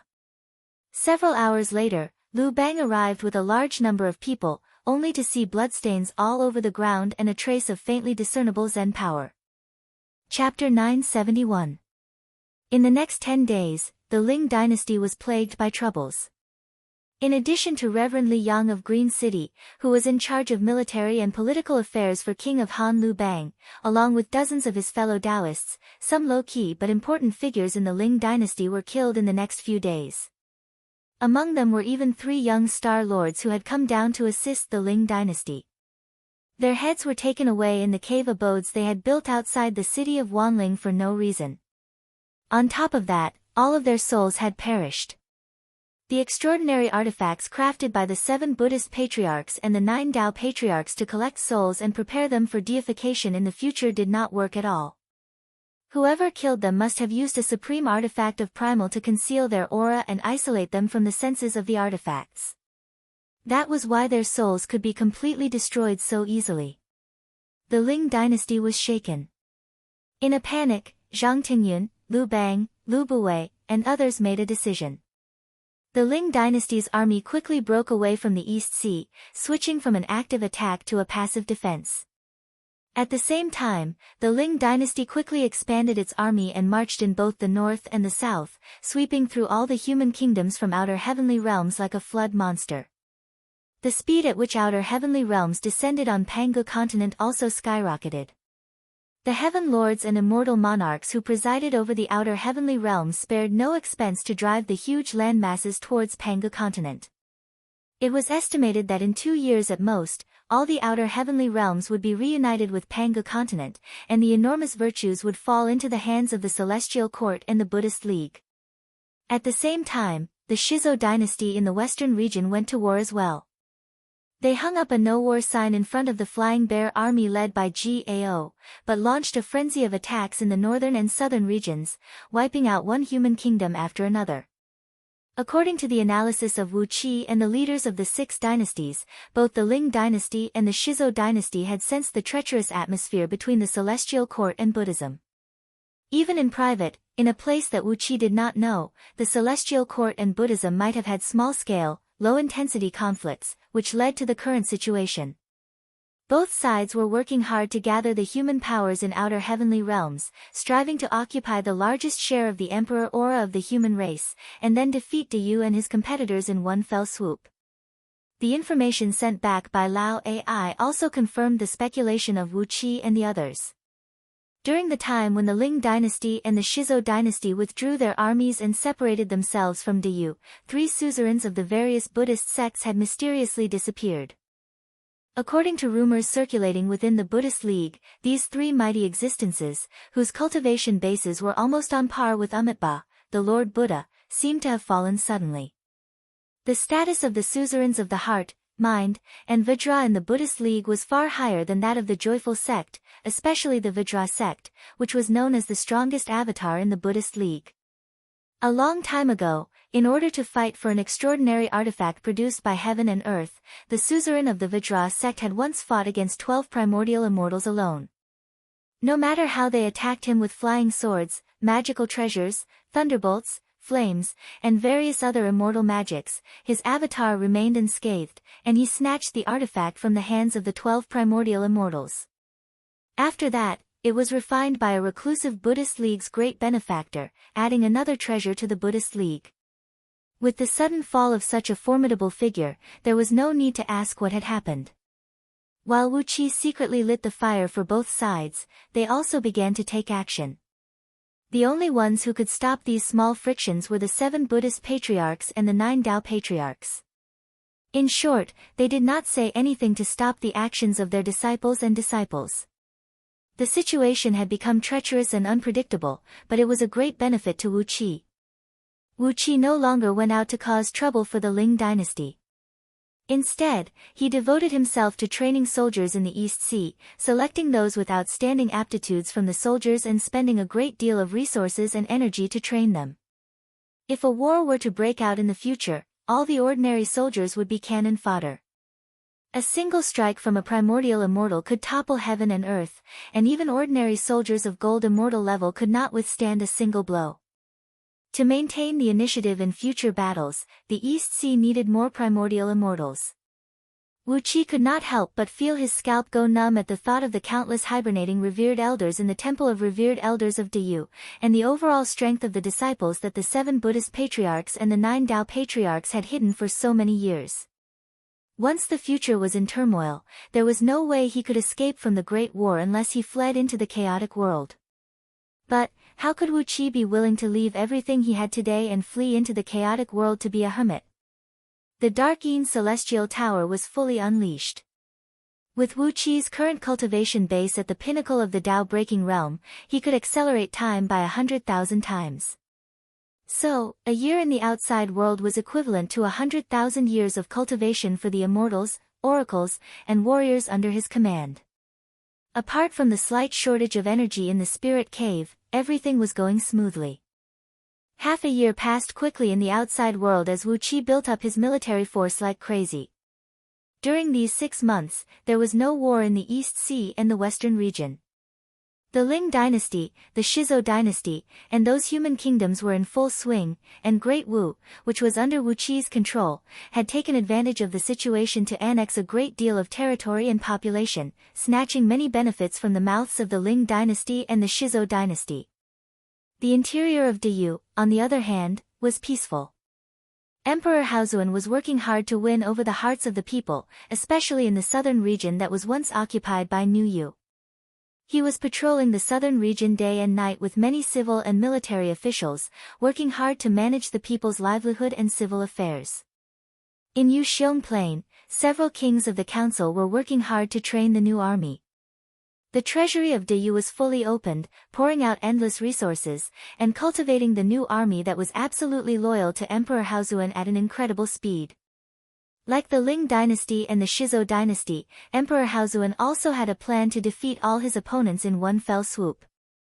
Just when everything seemed to be going smoothly, Wu Qi, who was teaching the mysteries of the heavenly Tao to his many immortals in the spirit cave, suddenly received an urgent message from the outside. A group of emissaries had arrived from Liangzhu with a special edict from Emperor Haozuan, led by Ji Dai, King Yangshan's eldest son. In the spirit cave, Wu Qi sat cross-legged on a cloud of purple mist. Around him were clusters of purple clouds, and countless immortals, demon immortals, and fiend immortals were sitting respectfully on top of them, listening to him explain the mysteries of the heavenly Tao. All the other primordial immortals in Pangu world were very stingy with their understanding of the heavenly Tao, not to mention Wu Qi, who was a peak-level expert of the Tao-breaking realm. They would only give a lecture to their personal disciples once or twice in a period, 3 times at most, and each lecture lasted only a few days. It was the first time in history that Wu Qi had been teaching and answering the questions of the immortals in the spirit cave for 50,000 years in a row. Even the 7 Buddhist patriarchs and 9 Tao patriarchs would not let their disciples take advantage of them like this. Without a great contribution, no one could get a word out of their mouths. It was their great fortune to meet Wu Qi. Now that Wu Qi had received an urgent message from the outside, Wu Qi, who was in the middle of teaching the mysteries of the heavenly Tao, paused. All the immortals around him opened their eyes at the same time, took a deep breath, and retracted the purple mist and golden clouds they had released out of their bodies. Then, they bowed respectfully and waited for Wu Qi's order. After a moment of silence, Wu Qi said coolly, "Take good care of what I've taught you." After another pause, Wu Qi nodded and said, "From now on, I've made a rule. Heaven immortals are outer sect disciples, gold immortals are inner sect disciples, and when you reach the realm of primordial, you will be my personal disciples. All of you must work hard to improve your cultivation base, and don't tarnish my reputation." Countless immortals rose to their feet, dropped to their knees respectfully, and bowed to Wu Qi. Chi answered. These immortals were now the disciples of Underhand sect, including human immortals, demon immortals, fiend immortals, ghost immortals, and many others. Among the human immortals were ordinary humans, longbow people, feathermen, mermen, heaven eye people, and many others.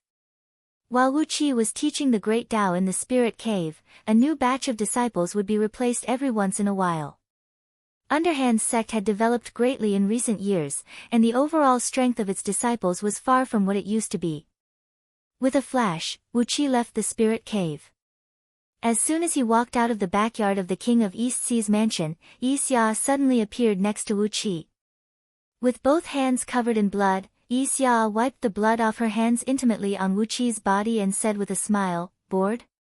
How can you be so calm after staying down there for tens of thousands of years? Come with me to hunt whales. I've just killed a great one-horned dragon whale and got tens of thousands of kilograms of supreme-grade ambergris."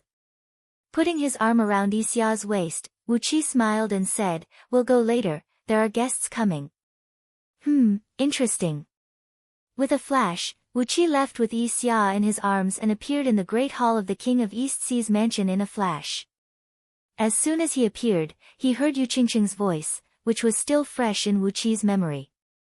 The king of East Sea is indeed an honorable man. Why hasn't his highness come out to greet you? Clad in a black palace dress, Princess Xianglu sat on the throne and looked down at Ji Dai and his men, who were beaming with pride.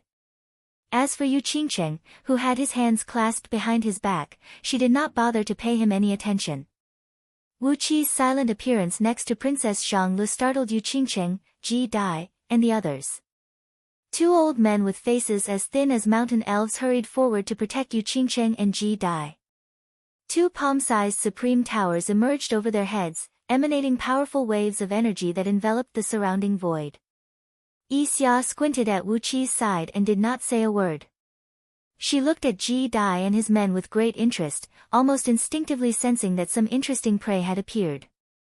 Standing in front of the throne, Wu Qi cupped his fist at Ji Dai and said with a smile, "Please forgive me for not coming out to greet you, King Qingqiu. I was busy with military affairs." "Oh, may I know why King Qingqiu has come from afar?" Ji Dai, a thin man with a sinister and mean face, pursed his lips into a smile and glanced greedily at Princess Xianglu and Yi Xia. He did not say a word, but Yu Qingqing took out a black scroll and said in a deep voice, "It's nothing much. The kings of the council have discussed and decided that the king of East Sea will be promoted to the position of king by Shan because of his meritorious service and hard work. As for the military, politics, and civil affairs of the East Sea, King Qingqiu will be in charge." Wu Qi's heart sank. He was promoted to the position of king by Shan and then handed over the vast East Sea and its countless people and soldiers to King Qingqiu, Ji Dai. Wasn't that like plucking peaches? Which son of a bitch came up with this idea? Wu Qi's face flickered. Hundreds of longbow men who were loyal to Wu Qi and stood in the corner of the great hall walked up and surrounded Ji Dai and his men.